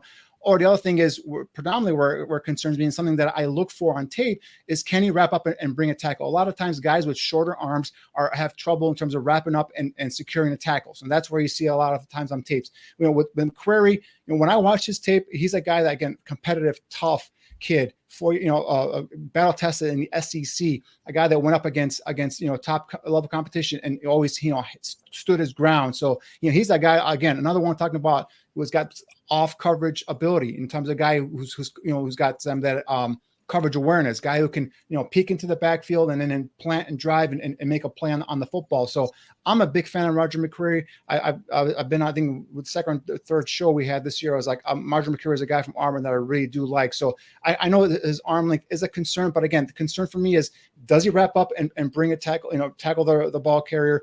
Does it hinder him in coverage? Hinder him in coverage might be an issue, but again, for McCreary, to me, he was always a guy that wrapped up and tackled. He had some misses here and there, but it wasn't something that really concerned me. With Marcus Jones, you combine his short arms with his short stature, that's a little something that you kind of a little bit worried about, because he's limited, right? He's limited to only possibly as a nickel corner, a guy that can cover the slot. He's a guy that's going to probably be, if they bring in a bigger receiver to run the slot. Now he's in the slot, he's up against a bigger receiver, like say Allen Robinson or something like that. Now he's at a mismatch, right? So now you have to worry about that. But the thing with Jones is his competitive nature. He hasn't let his eyes, define him. You see him, knifing through piles and wrapping up ankles of ball carriers and bringing them down. So, that's something you have to, kind of consider as well. So that's why for me with Jones, he's more of a day three guy. Hey, if he doesn't pan out in terms of a corner, put him back as a kick returner, right? You can make him a punt returner, kick returner. He'll give you more than enough value in terms of a day three pick in that area right there. But for McCreary, he's got the size, he's got the pedigree to go ahead and go up against these tougher big name competition in terms of the SEC conference, and his arm length, while not ideal, doesn't concern me as much because I don't see him missing tackles and I see him making plays on the football. So with McCreary, he had 30 pass defense guys, in his career at Auburn, 6 interceptions. So this is a guy that doesn't really, to me, that it doesn't hinder him in terms of his arm length. With Jones, a different story because of that body frame, but for McCreary, I think you can play him at outside corner and he could be a starter for you. Yeah, I mean, you put these guys in a side by side. McCreary has 3 inches and almost 20 pounds on Marcus. They're two different body types, two different players, two different types of athletes, right? And I think a lot of times too, McCreary is just small in his length numbers all around. He's sub 9 hands, he's 29 and a quarter arms, 70 and 3/4 wingspan. Like in terms of his length numbers, they're absolutely atrocious. But I think a lot of times, with certain players that have elite cover skills, technique, instincts, competitiveness, a lot of times you can overcome that. And I think McCreary is one of those types of kids that has figured out a way to overcome the fact that he wasn't God gifted with elite, measurables. And so that's where I see the difference. And, again, like Danny said, I think the Marcus kid, I think, he's a kid that, if he doesn't work out in the DB room, at least you have an elite special teams guy with his speed and explosiveness. In terms of his stature, he looks like a kid. He looks kind of like Jakeem Grant a little bit, right? I mean, a small kid, shifty, explosive, twitchy, all those different types of things. And if you can at least get that out of him, I mean, shit, we love Devin Hester for 10 years, right? if you get a guy that can score touchdowns, it doesn't matter where he plays. Yeah. Good point, guys. Go ahead, Danny.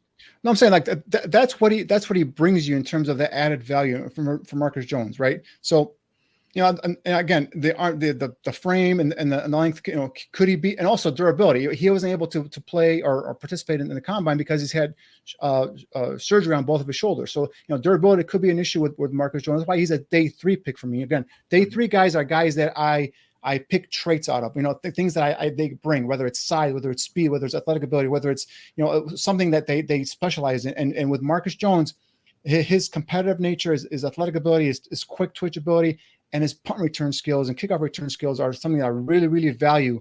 And I think if you get him in somewhere in that day 3, I think it'll be a nice value pick for you just on special teams alone. Dane Brugler says, overall, Jones is small on paper, but big on tape with sticky cover athleticism, physical compete skills, and excellent on-ball production. He is tailor-made slot cornerback in the NFL with playmaking ability as a return man. He also notes here that he had shoulder surgery, Marcus Jones did, in December. Who knows? That might make him drop down out of day 2 and into day 3. What do you guys think about that? Yeah, I think it will. That's why I've targeted him in that day 3 range. And again, his stature is going to be an issue with him. The 5'8", sub 29-inch arms. That's going to be an issue with some NFL, executives and some talent evaluators. So I think that's going to be something that's going to drop him down. Plus the fact that he could just be a returner. He just is coming off of an injury. So I think that you could see him in that 4th, 5th round range, maybe even maybe even lower. I'm not even sure, but definitely a guy, like I said. Day 3, you get this kid in, he could help you possibly as a slot corner, but he'll definitely help you on special teams. Excellent stuff. Go ahead, Neil, you had a thought? No, I was just agreeing. All right. Just agreeing. Well, maybe you can answer this question, Neil, from Squidward Tennis Balls. That's an awesome name, man. It really is, man. That deserves to be on a building or something. I don't know. Name a bridge after Squidward Tennis Balls. He asks, which is more important, speed or play recognition? That's kind of an interesting thought, something that I can see scouts debating. What do you guys think about that? Yeah, I think that a lot of times they go hand in hand, but if you have a guy that has all the speed in the world but can't figure out what the hell's going on around him, and you have a liability out there. I always think back when I think about this debate. I always think back to a player named Dwight Ellick, who was starting cornerback in Notre Dame. I think it was late 90s, early 2000s. Yeah, or number 24. Got beat horrendously every week, but they played him because he had 4.3 speed. He never played in the NFL. He never ran the Olympics. Notre Dame played him because he had 4.3 speed, and that's the only reason that I could possibly come up with. But the problem is that you can have all the speed in the world. You could be God gifted in terms of that particular attribute. But if you can't diagnose a play, if you can't read the receiver, if you can't ball track, and you can't make a play on the ball, then you're essentially worthless. You're just fast for no reason.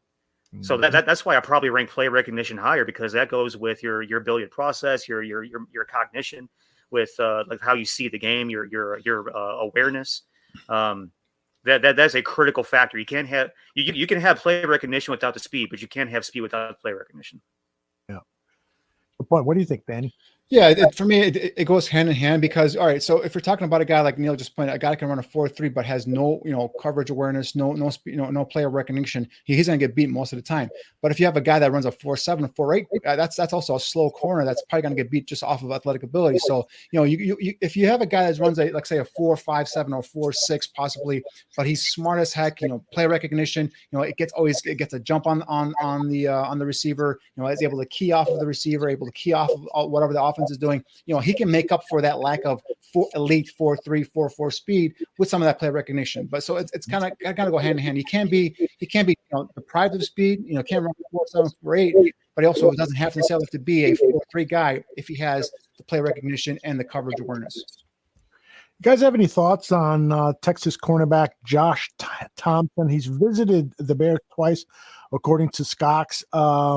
Dane Brugler has him down as a 5'11 and a quarter, 194-pound cornerback who has aggressive skills, but he has him actually ranked lower than Montaric Brown. I think he's got him like 39 or 40, and looks like a priority free agent is what he's been listed at.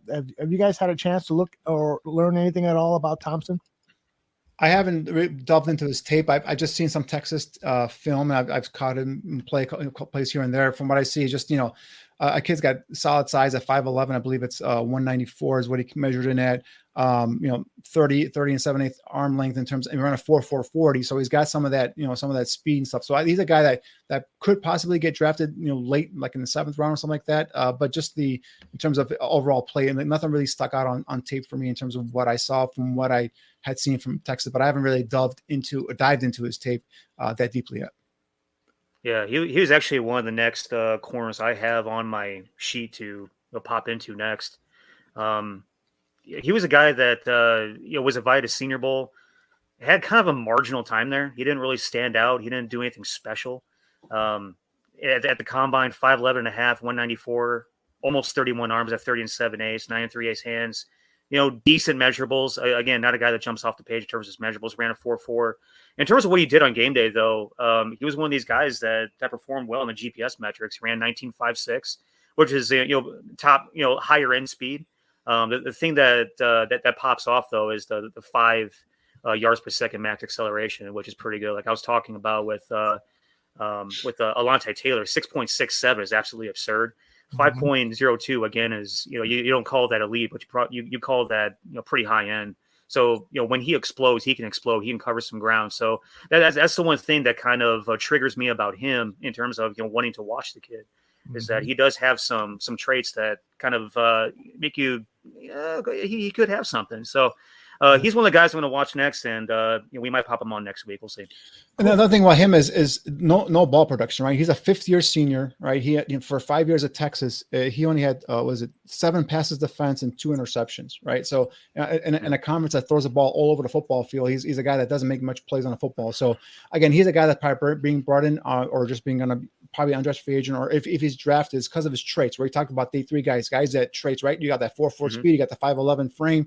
Maybe we can coach you up and we can work with you, see what you can give us here. So that's probably or maybe even on special teams, a guy that can come in and give you something on special teams. So those are what they look for on day 3. Guys with traits, guys with something that they can coach up and maybe take advantage of. Also that there could be guys with red flags in terms of off the football field too. So those are things you look for on day 3. But definitely a guy that not really high on my list in terms of a guy that can come in here and be a day 1 contributor.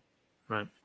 Based on what I'm reading from Brugler, I think probably what they like about him is that he plays with a very violent style. And so that's, that type of toughness is something that Eberflus has talked about. But I think he's more of a camp body. And do you remember the name Steven Denmark, his 7th round draft pick from I forgot the name of the college because I've rarely heard Valdosta State. There you go. Well done.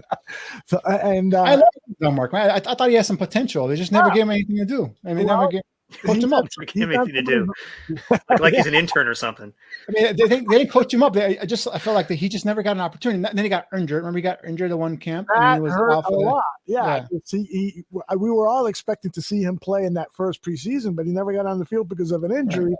And then after that, he just kind of got lost. He's on somebody's roster right now. I forgot who it is, but he's just an intriguing physical specimen, and who knows, maybe he'll be a late bloomer and we'll see him play in the NFL soon. But remember that kid that Kareth White they drafted from Florida Atlantic? Is a speed guy having a 4.3, running back with speed. Didn't make the roster here, but ended up playing for the Steelers, right? And again, touchdown in his first game with the Steelers, right? So these are guys you look for day 3, guys with traits, guys you can bring in here, and maybe you can get something, catch lightning in a bottle. Special teams guys are usually day 3 guys. So, they're definitely like I said, guys with red flags in their background, also guys you can probably bring in here on day 3. And that's what you look for in that portion of the draft. But those first 2 rounds, those are where you get your starters most likely. Mm-hmm. I like this question posed by Cliff. He says, do you guys see the potential for discussions, offense versus defense between Poles and Flus? Because Flus is going to want some stars on that defense, and he'll want, everybody's expecting cornerback and offensive tackle, and not everybody, but a lot of people in round 2. But it's possible it could be wide receiver and offensive line in round 2, and maybe Eberflus won't be too happy about that. You kind of anticipate there being some nice arguments between the 2 guys.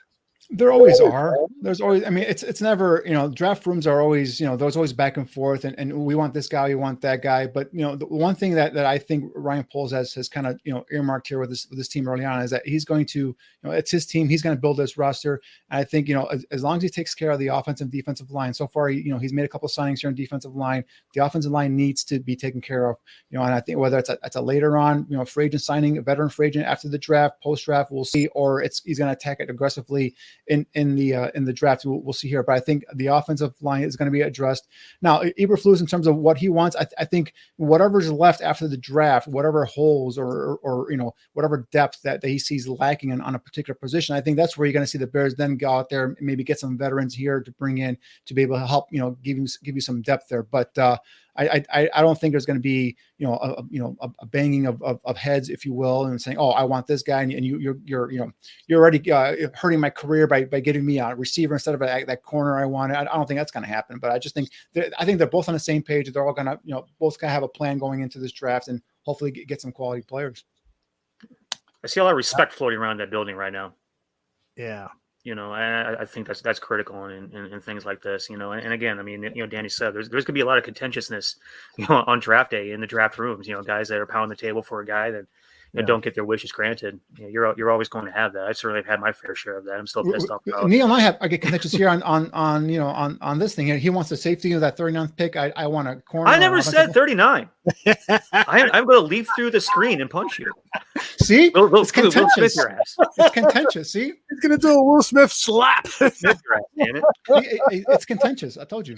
Hey, guys, I've started to do mocks now, and because it's the big free agent signings, if there are any to come for the Bears, are going to be after June 1st when we see cut downs and we'll see some name guys. So it's a pretty good time to be doing mocks, and I've done probably a half dozen to a dozen.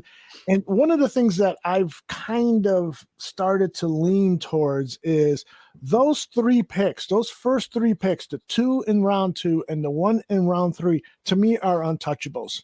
I don't want to trade down and accumulate more potential starters. I want 3 starters in those 3 picks. And if somebody wants the 5th round pick, and so we can pick up more guys who the difference between a 5th rounder and a 7th rounder is negligible many times, then do that. Trade those day 3 picks, but the day 2 picks, do not touch them. What do you guys think? Well, and for me, it's just, I guess, who's sitting out there who's available, right? If a player drops, a player that's going to be in the first round, he drops to you in that second round, you got to grab him. You can't mess with that. You just got to go ahead and grab the player.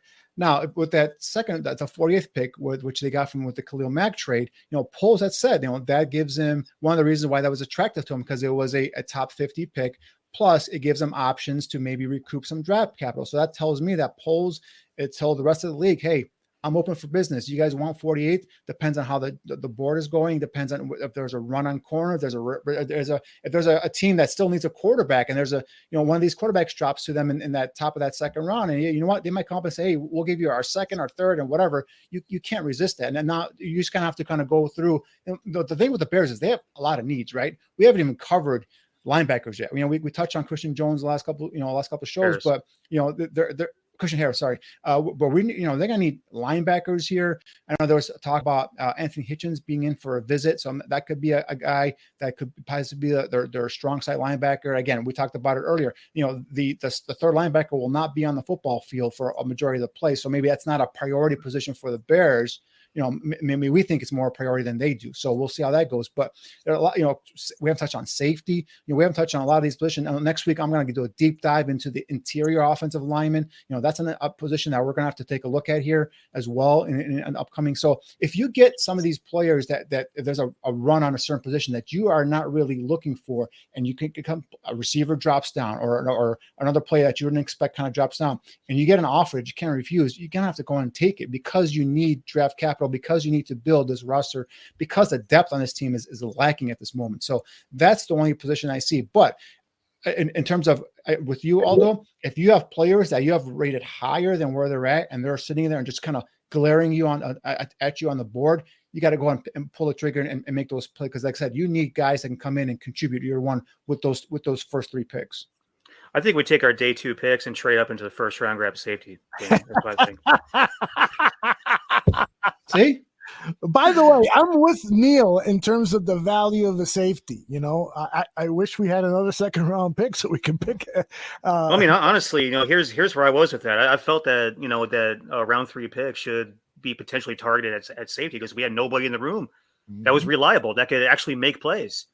I've not looked at Dane Cruikshank nearly enough to feel comfortable about him, but what the very tiny little minute sample size that I've seen of him, I like what I see, and I think he's a good fit at strong safety. DHC got brought back, and he's sort of a steady Eddie type of dude that brings you a lot of special teams value, and so that's worth something there. So at least you have 3 bodies in the room. And so now I don't think that's necessarily as high of a priority. Like before, we didn't have anybody in the room that you can rely on to make plays. And so that's why I was thinking that that 3rd pick on day 2 could potentially be a safety target. And now I think that's definitely going to be a round 5 pick. What do you guys think? I've issued this invitation to people who watch this show. Send us your mock drafts, and Neil and Danny will comment on them. So I think we've almost have our first one here, and it's for Jordan. He says, "I'd love offensive linemen, wide receivers, and cornerbacks, linebackers, or DL in those first 3 picks." Let's take a quick look at the players that he's mentioned. Smith, who is that? Tyler Smith from Tulsa, yeah. Yeah. So you guys are in agreement that Tyler Smith would be a good 2nd or 3rd round. Tyler Smith. Yes, Tyler Smith would be a guy you can get at that pick 39 probably. He's a guy that can come in and compete at left tackle. Right. And again, talk about position versatility. He's a guy that can easily compete at left tackle. Also a guy that can move inside as well. Right. And then Saylor, this is isn't this Jamari Saylor? He's not a guy for this system, in my opinion. He's more of a mauler. I think he's not a guy that has lateral agility to be able to move sideline to sideline. I think we'll touch on him later on in a couple of shows. But Sean Ryan from UCLA is definitely a guy that I like a lot. I think 39 might be too high for him, might be too rich for him. He's a guy that played left tackle at UCLA under Kelly. What's his former Philly Eagle coach? Chip Kelly. Thank you. So he's athletic, offensive lineman, play left tackle, has a length of an interior guard probably. So he's going to be shifted inside and guard. He's a guy that I'm going to break down next week. Definitely like the kid, Sean Ryan from UCLA. If we're going to go through the rest of the list here, although, Pickens, we talked about, Alec Pierce talked about, Khalil Shakir, I talked about, we like all those guys. I think Shakir, of those 2, Shakir might be too high at pick 48, because I'm assuming he's talking about pick 48 there with that second round pick. Pickens, you probably can drop down. This is a scenario here where if Pickens is a guy I think is going to slide a little bit, just because some off-field stuff coming off an injury as well. I think he's a guy that could slide down in middle to late portion of 2nd round. We'll see how that goes. But Alec Pierce is a guy that's got explosiveness, guy that gives you some of that big play potential at receiver. He's definitely a guy you could target at pick 48. And we just talked about those cornerbacks. And McCreary, I love from Auburn, and then Coby Bryant. Neil talked about him today from Cincinnati. So I'm assuming that's going to be pick 71 at that 3rd round. So these are definitely players that we've talked about and players that you could target. But yes, I agree. Offensive line, receiver, cornerback, in some kind of order is how it's going to go.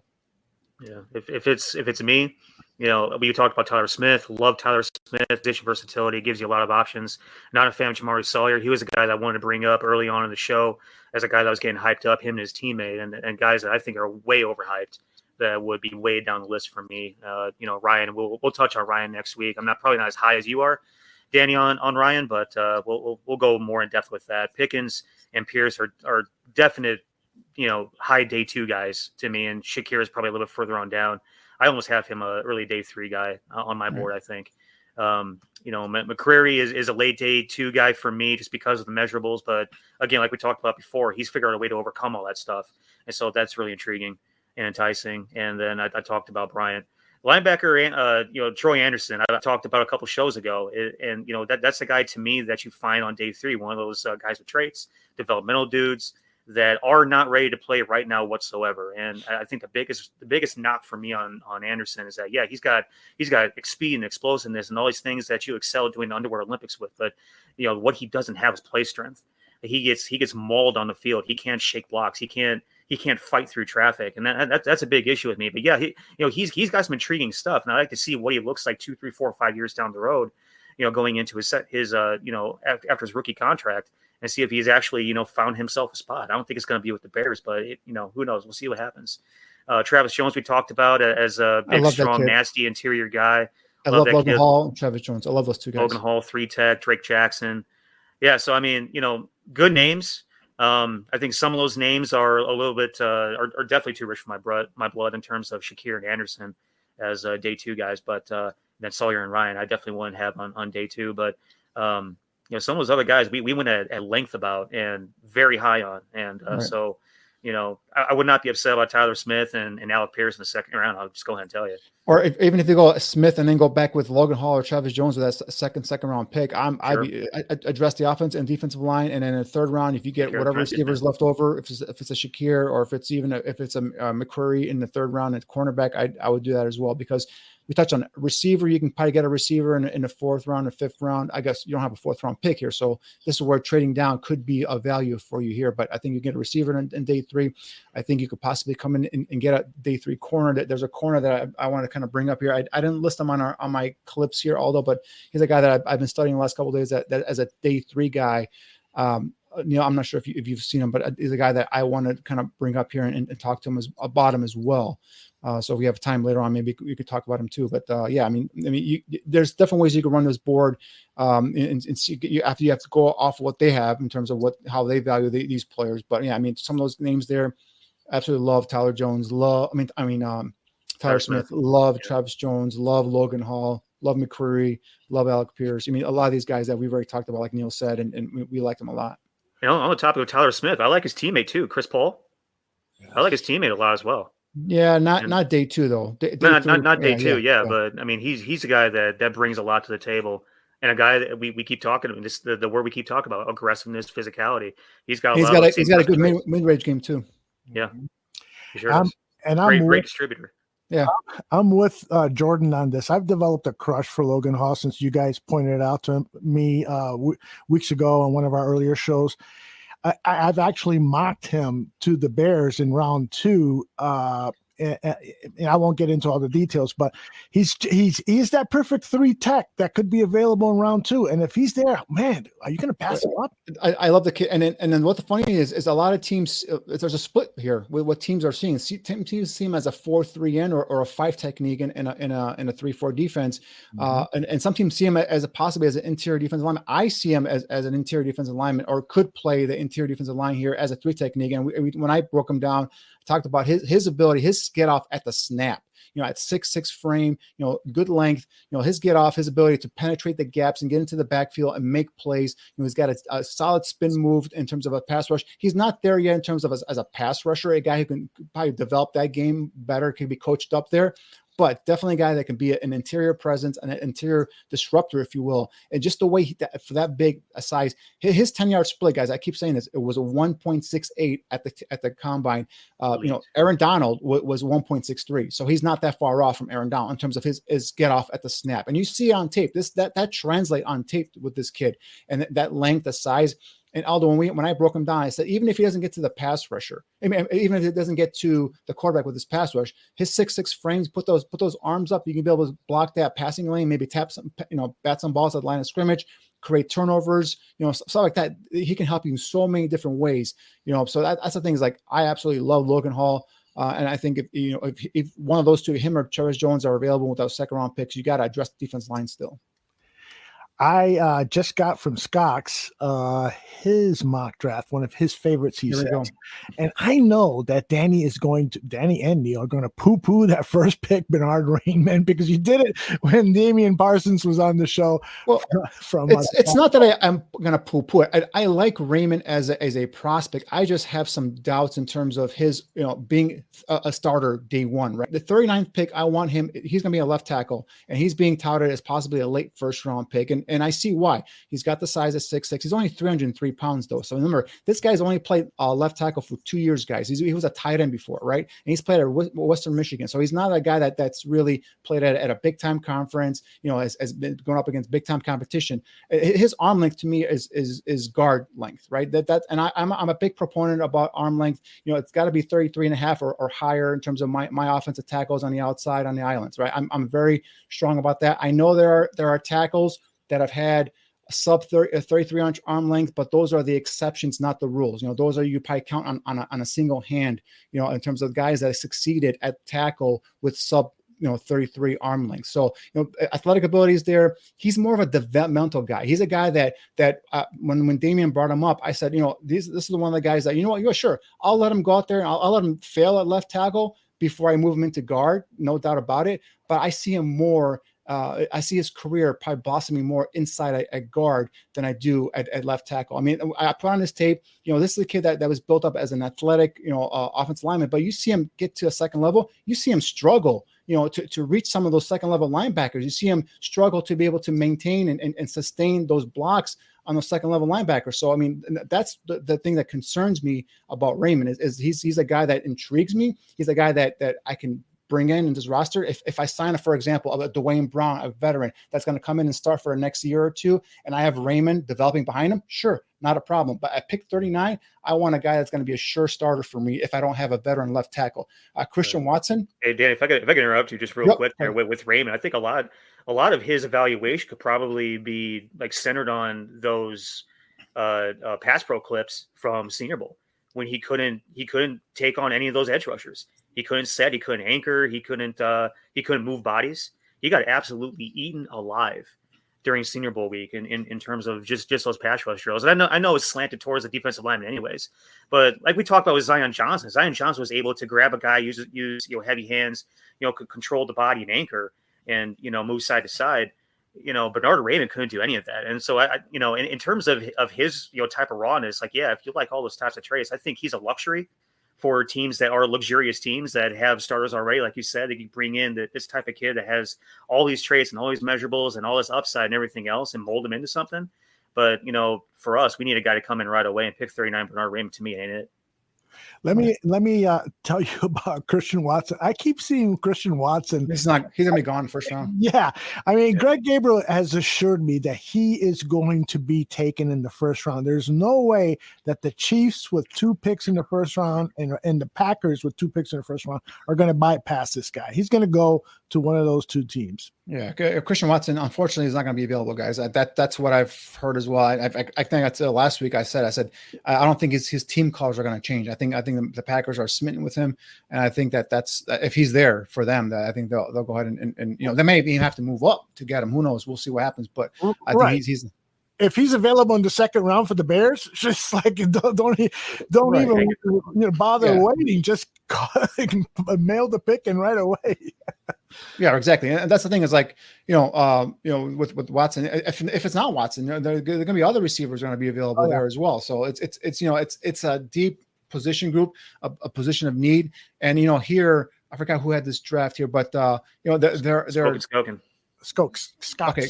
So Scott's got 2 receivers here. You got Romeo Doubs, who's a big kid out of Nevada. He's got that straight line speed, and he's got Christian Watson here. So, I could see the Bears going with 2 receivers because they need playmakers at that position too. So, Alontae Taylor, a guy we talked about today, 3rd round, if he's there at 71, I think that's a good pickup. Cam Jurgens for me is a center. Really a guy that when I watch his tape, it doesn't really impress me that much. I know he's athletic as heck. But again, a guy that can probably bring in here and develop. But again, if you have the kid from Green Bay starting at center, I don't know what you have Jurgens here at center for you. So I'd rather probably use that pick maybe on more of an interior offensive lineman than I would. You already have Mustipher as a backup as well. Exactly. So, if Vernon McKinley's at 186, that'd be a heck of a pick there. I think he's a kid that can play some safety in the NFL. So, there's some nice names here. Yeah. I got that. I don't see get picked for the Bears, and I'm not sure why. Neil, maybe you can tell me why. Is a Nick Petit-Frere from Ohio State. I think that kid can play left tackle. Is he fully developed? No. Does he need some time? Maybe yes, but I think he athletically can play left tackle. I think he's played more snaps at left tackle than a kid like Raymond. So I just don't see why there's an intrigue and an infatuation, if you will, with a kid like Raymond, who's only played for 2 years there, but a kid like Petit Ferrer, who's proven in a Big Ten to be an elite left tackle. You see him spring out of his stance. You see him get to that second level run fit. Maybe that game against Michigan really kind of ruined it for him. But I just don't see why that kid doesn't get enough love or attention in that second round range for the Bears. Because Raymond's the 7-foot Lithuanian that can shoot and drain threes from the perimeter and has a grainy tape. That's why you fall in love with the novelty. That's entirely why. And I think Petit Frere is more ready than Bernard Raymond is. I completely agree with you. I think Nick Petit Frere is incredibly undervalued right now. And I think he's a guy that's going to fall and is going to fall right into our lap. Gabriel loves him a lot. Yeah. Yeah. Nicholas Petit Frere. Yeah. I think obviously he's not fully developed yet. He still needs some work, but I think you could go out next year and start him at left tackle. I wouldn't be that concerned with him. Is he going to take his lumps? Is he going to take his bumps? Sure. He's a rookie left tackle. That's going to happen. But I think he's a guy that potentially could be your starter down the road. Raymond, possibly, maybe, but just there are too many question marks for me to go out and put pick 39 on a kid like Raymond. Cam Jurgens is a center only. He's a one-trick pony. Yeah. His measurables are way too tiny to play anything but center. And again, I love what he did at the combine. He absolutely tore it up, and the media was fawning over him, and all those things. It was kind of disgusting to watch, but but the way that he, you got to give the kid credit. The way that he moved and ran and jumped and as athletic as the day is long. But again, when you talk about guys who are one-trick ponies, and the type of pony that we don't need right now, there's really no need for him on our roster. Right. Exactly. Oh, boy, this has been fun, guys. By the way, can I get to my corner, my day 3 corner that I want to kind of bring up? Yeah. So, Neil, have you talked? Have you watched Jack Jones from ASU? I have not. Okay. I put this kid's tape on, and again, another guy that the more I watch, the more I like. Right? He's an undersized, not undersized. He's 5'11", 171 pounds, so he's got a slender, thin frame. 30 3/4 arm length. Ran a 4.5 140. So again, we're talking about a guy that doesn't have that elite, speed like we talked with some other guys here. But again, just a quick twitched athlete, a guy who possesses that, those quick feet, the good lateral agility, the stop and start, change of direction ability, smooth back pedal, with that plant and drive ability, a guy that's, feisty, a guy we talked about, he's only 171 dripping wet, but he will come down, he'll hit you. He's a guy that wraps up and tackles. Again, feisty, competitive, small corner. He's a guy that can track the ball and go up and make a play on it. That's because he's necessarily not the biggest guy. Doesn't mean he won't go up and make a play on a football. So, really like this guy, lightning quick out of his transition. You saw him, smooth out his back pedal, plant and drive on a guy underneath route. Really, really like him. The thing about him, and this guy coming out of high school, remember, 5-star recruit out of high school. All right. We went to teams like Alabama, ASU, Texas, A&M, UCLA, all going after him, and he ended up going to USC.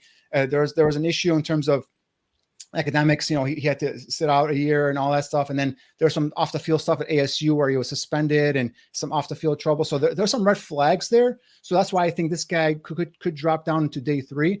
But definitely a guy that intrigues me at 5'11" with that twitchiness, that ability to play some off-man coverage, and he's sticky as heck in coverage. You can get onto a guy, and he'll stay in his hip pocket downfield. Look at this player here: body control, contours, makes a nice play on a bigger receiver. That's Romney from BYU. Bigger receiver goes up, stays with them in phase, body control, makes a nice play on interception. So Jack Jones is a guy. We talk about guys' traits, guys that can make plays, guys that intrigue you, right? Day 3 guy. This is the guy. The reason he probably would drop is probably because of his off the field stuff. You guys, kind of look into that and make sure it's, that all checks out. But definitely a guy that intrigues me. And again, guy was coached by Antonio Pierce, a former NFL, linebacker, and also his head coach, Herm Edwards, an NFL head coach. So, he's got some of that NFL coaching already in him. So a guy that can come in as a day 3 pick and maybe contribute right away. Jack Jones from ASU, guys, keep an eye on this name. I have to imagine the off the field stuff wasn't that big of a deal because we know Herm Edwards is a no nonsense type of guy. If it was that I read heavy. into it, and it's I don't want to bring it up here, but it's some big. He broke in some burglary stuff and all that stuff. So there are some stuff that they got to check out. Prior to being in college, or at ASU. So he had academic issues at USC, which he had to sit out. He went to Jesus, I can't think of the name. Community college. He went to a community college for a year at 2018 because he was suspended. He was ineligible at USC. Went to community college there. Moore Park College, and then he ended up going to ASU because of Pierce and all that stuff. And then he got suspended there. So there's some stuff they look into. But you talk about a guy that could drop into day 3, potentially come in with that quick twitch fiber ability, that stickiness in coverage. We talked about, you just showed him right there, his ball skills there, 26 pass defense, 5 forced fumbles. So this is a guy, again, you see him running towards a ball carrier with that clenched fist, looking to go ahead and knock that ball out. So these are things that you look for. But again, he's got to check out in terms of off the field, but definitely got to keep an eye on day 3. Yeah, Moore Park isn't one of those destination junior colleges either. They might as well have gone and stuck him on a deserted island somewhere. So here's what Brugler says about his. Just anecdotally. Sorry to interrupt.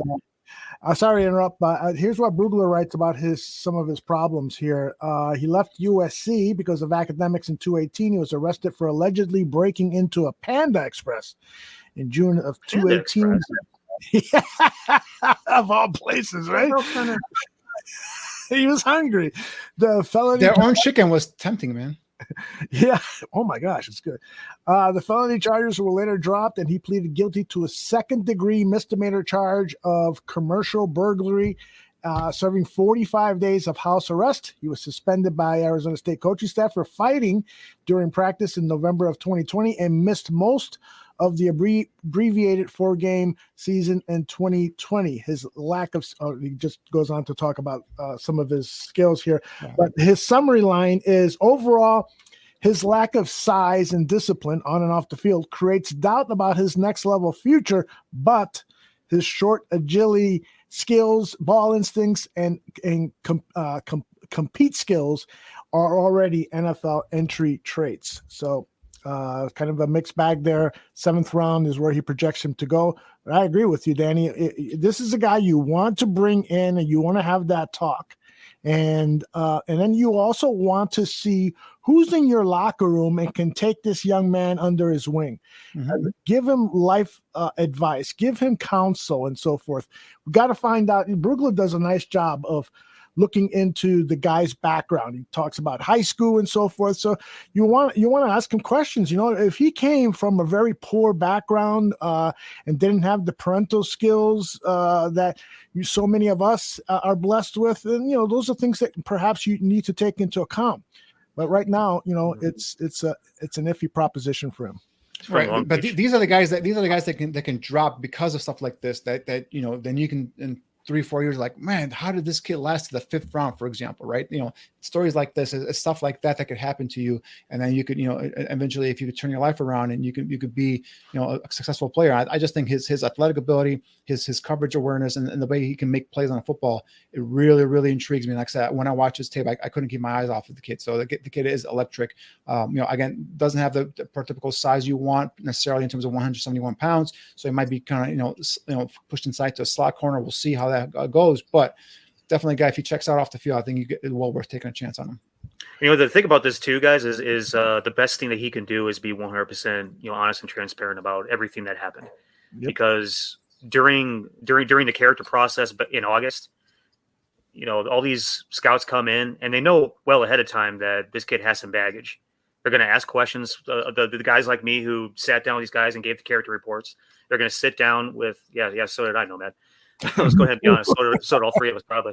But they're going to sit down with his position coach. They're going to sit down with the head coach. They're going to sit down with the strength coach and really take the deepest dive they possibly can. Basically, do a background check and talk to as many people as possible about this kid. Who he is on and off the field, how he performs. When he's inside, how he performs when nobody's looking. All these different types of things. By the time you get to December, everything you need to know, so that when you go into these off-season these off-season events, you get the kid into the room, the interview process, they already know the answers to the questions, right? And so really a lot of the times when they ask these questions, it's all about, is the kid going to bullshit us, or is he going to be real and honest and authentic and own it, right? And so, the best thing with all these kids can do is just, own his bullshit. I've grown up since then, and here's where I am now, and here's how I can help you.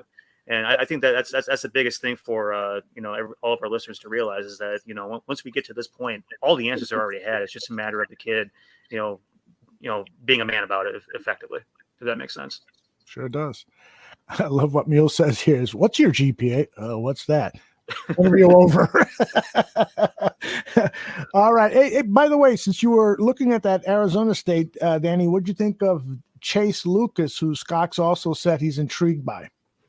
I was doing Jack Jones. Lucas is next on my hit list. All right, we'll take a look at him. He's actually evaluated much higher by Dane Brugler in his publication, The Beast, and we thank Chase Brugler for doing outstanding work. We'll be quoting some of that from time to time and have the guys. I love it when you guys disagree with Dane Brugler, because that's real. And I love it when you guys disagree. Go ahead and fight more often on this show. I love conflict. The only thing about Chase Lucas I can say is when I'm watching Jack Jones, no one else stuck out to me on defense. So that's the one thing is I'm watching this kid and no one else is really doing anything other than that. Now, for example, I was watching another kid, Kalen Barnes from Baylor, and I couldn't get my eyes off of Jalen Petrie, the safety. I absolutely am developing a low man crush there on Jalen Petrie. And I just think that, if he's somehow, I don't know how you can get him on this roster. Again, you have to use a second round pick or possibly, I'm thinking he's going in the second round somewhere. So I just don't know. I don't feel confident. I shouldn't say I don't feel confident. I love the kid. I love is the way he plays. I just don't know how the Bears could use a second round pick on a safety right now when they have so many other needs. That's my only thing. So, I agree with you, Danny. I've fallen in love with him too. And it's like weird. In one of my mocks, I had him and Josh Logan Hall, excuse me, in my second round. And it was like, oh, man, if I were to publish this on Twitter, I'd get killed.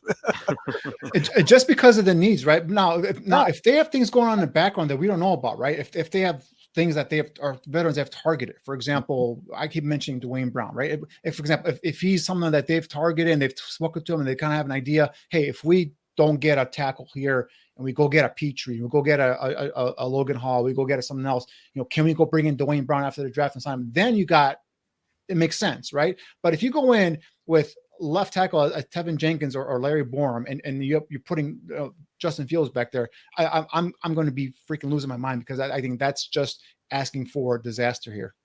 But the record showed Danny just said he'd take a safety in round 2. I said I could not, I could not put a card in for a safety in the second round. But I love the player. Jalen Petrie. I just can't, with all the needs, I cannot give him my card in with a safety on the second round. Here's another guy that I have fallen in love with, the cornerback out of what school is he? Here it is, Florida. Kair. Oh no, you don't like him? He's got the prototypical size and quickness for a cornerback, but his run defense is nowhere near to what you want as a especially in a cover 2 defense. He's just a guy that's too hit or miss. Too grabby, and when he gets beaten off the line of scrimmage, you see him just kind of wrapping and wrapping around the waist. I'm not a fan of. I mean, he's going to go in the first round. I mean, I'm not saying that. Yeah, he's going to go in the first round. It's just that I'm not that high on this kid. What do you think, Neil? Help me out here. What do you say? He did the same. I just use one word evaluation. Same. It's just, I mean, I don't know what it is about it. I mean, like I said, he's got the size, the quickness, the speed, the twitch you want in a cornerback, but just he doesn't fulfill what I want in my cornerbacks for me. And for me, this kid is like a boomer bust pick. This guy could either be an NFL All-Pro or he's going to be out of the league within 4 years. So it's one of those, and if you're Ryan Poles, if this kid drops to you in the second round, you got to question yourself why he's there in the second round. Yeah. Well, and that's where Brugler has him going in the second round. He says overall, he's a good-sized athlete with natural cover talent and NFL-ready intangibles. With his physicality for press man, he compares favorably to Tampa Bay's Carlton Davis, who was when he was coming out of Auburn. Maybe in a press man, yeah. If you go on like a system like, for example, that whatchamacallit runs Tal Bowles, yeah, I mean, he's got, like I said, the quickness, the size, to be able to play some press man coverage. But if you're going to be running what Eberflus is going to be running, which is more of that off man coverage and some of that's you need some of that coverage awareness. You need to be able to break quickly on a football and be physical in terms of being able to wrap up and tackle. We just touched on all these guys here, some of the physicality they brought in terms of run defense and all that stuff. He just doesn't bring it to me. Jordan says, Danny, go watch Elam on Jameson. I saw that. I saw him on Jameson. I saw him grabbing Jameson. I saw no penalties being called. I saw John Mechie cross him up and get a ball that was thrown behind him. If it wasn't thrown behind him, it was thrown in front of him, he'll probably caught it and score a touchdown on Elam. He doesn't impress me, guys. Ravi says he's stuck with Kyler Gordon or Emerson. They fit the cover 2 Eberflus scheme the best. The guy I like. My top corner is obviously Sauce Gardner and then McDuffie from Washington. I absolutely love Trent McDuffie from Washington. Those guys are both way ahead of Elam. Who I have seen go in first rounds. McDuffie, I keep seeing him over and over and over again going in the first round, which I was a little surprised, but I guess the hype is real. He's a damn good player. Absolutely. Derek Stingley's another one that I really, really like out of LSU. I really like the high school. His only question was just durability. Like, was he just kind of cashing it in, because he just wants to get through the season? But no, there was times where he wasn't available. And that's the only problem with him. Yeah, I'm with you. Jordan says, if he's not trying, if you're not cheating, you're not trying if you're not cheating. All right, guys, it is time to call it a night. Boy, a nice 2-hour and 10-minute show. I like it, man. I like it. And thanks, guys, for agreeing to come on Friday. I just could not go yesterday, and I apologize to anybody who was waiting in the YouTube channel or waiting wherever for the show, but I just couldn't go last night, and you guys brought it tonight. So thank you both very much, not only for changing the dates, but for all the hard work that you guys do in preparing for this show. Outstanding work. Neil, I'll start with you with any shout outs or any closing thoughts. Yeah, nothing really to shout out outside of, again, like every week, like you guys come up in the chat, ask some great questions, have some great comments. We do this stuff so that, you guys have some intelligence to take back to your guys when you're getting hammered at the bar, right? No, but really appreciate everybody that comes on the show, man. Obviously, that every single week we say this, like it, share it, love it, comment on it, do what you got to do. And, if somebody's looking for a great show, make sure they know that we exist. But always a great time to come on with you guys, and we'll see you next week. Mr. Shimon. Yeah, for me, again, fun, awesome show. I love the participation from our listeners. Guys that are deep into the draft process, guys that watch tape. It's obvious, and I love that back and forth. And just keep bringing it, keep giving us names you guys want us to. You guys want us to look up, and you guys want us to break down. Next week, I'm going to be diving deeply into the interior offensive line positions. So I'm looking at guards, predominantly guards. I'll look at a couple of centers, but predominantly guards is what I'm going to be concentrating on next week. So, because I think that's going to be a neat position. Possibly they can probably attract maybe later on in the draft. So we'll see how it goes there. So look for interior offensive lineman next week. Speaking of which, guys asking questions about players, Isaiah Weston from Northern Iowa, somebody asked about, and that's the guy that we'll cover next week as well. I had him on the list for this week, but we just stuck with corners to keep it, consistent. We'll dive into Isaiah Weston next week a little bit. We should probably do asked about him, but we could probably do a show on just day 3 receivers, Neil. I mean, that's how many day 3 receivers there are in this show. Though. We're going to run out of time though. We're going to just do a day 3 receiver. That's it. We can go. Yeah. I mean, exactly. Look what Scott says. He says he would pay to have this show on 3 times a week. We need to monetize our efforts here because you guys work way too hard for me to pay you nothing. And I apologize for laughing at that, but that's the truth. Scott, how much would you pay? That's right, Scott. What do you think it would be worth to have this show on 2 times, 3 times a week? What is that worth? So we'll wait your response, and I will also say this. My girlfriend would have my ass. I know, right? You're working 3 days a week for how much? Greg Gabriel is also going to look at cornerbacks on Monday at 1 p.m. Central. So I might roll some of the videotape from today's discussion for Greg to reply to. So I'll have some handy, but that's going to be a great show. So by the end of the day, Monday, really, we still have more cornerbacks to look at on this show. But boy, when it comes to offensive linemen, cornerbacks, and wide receivers, we got you covered. What was it, Neil, that you said? You had a buzzword on draft on demand. Yeah, draft on demand. I love draft on demand. I love it. It's Draft on Demand, guys, right here at the Barroom Network. I'm going to organize all of our shows so that you can easily find all of our draft shows. And if I have time, I would love to edit together all of the evaluations from Danny, Neil, and Greg and put them into one long YouTube show so that people could go to that as a reference. It would be our own beast. How about that? That would be pretty cool. I just need to find the time to do that. And because time is running out, right? Isn't it? Let's look at the countdown. 3 weeks away, man. See where we're at. 19 days and how many hours? Oh man, look at that. 19 days. Oh, there it is, the countdown. Man. Yeah. You know what? I'm anxious for the draft to come, but at the same time, I want to be talking about it. I'm sort of like Scott, 'cause I wish I could be talking about it every day of the week because there's so many interesting players and so many different scenarios that we can run through.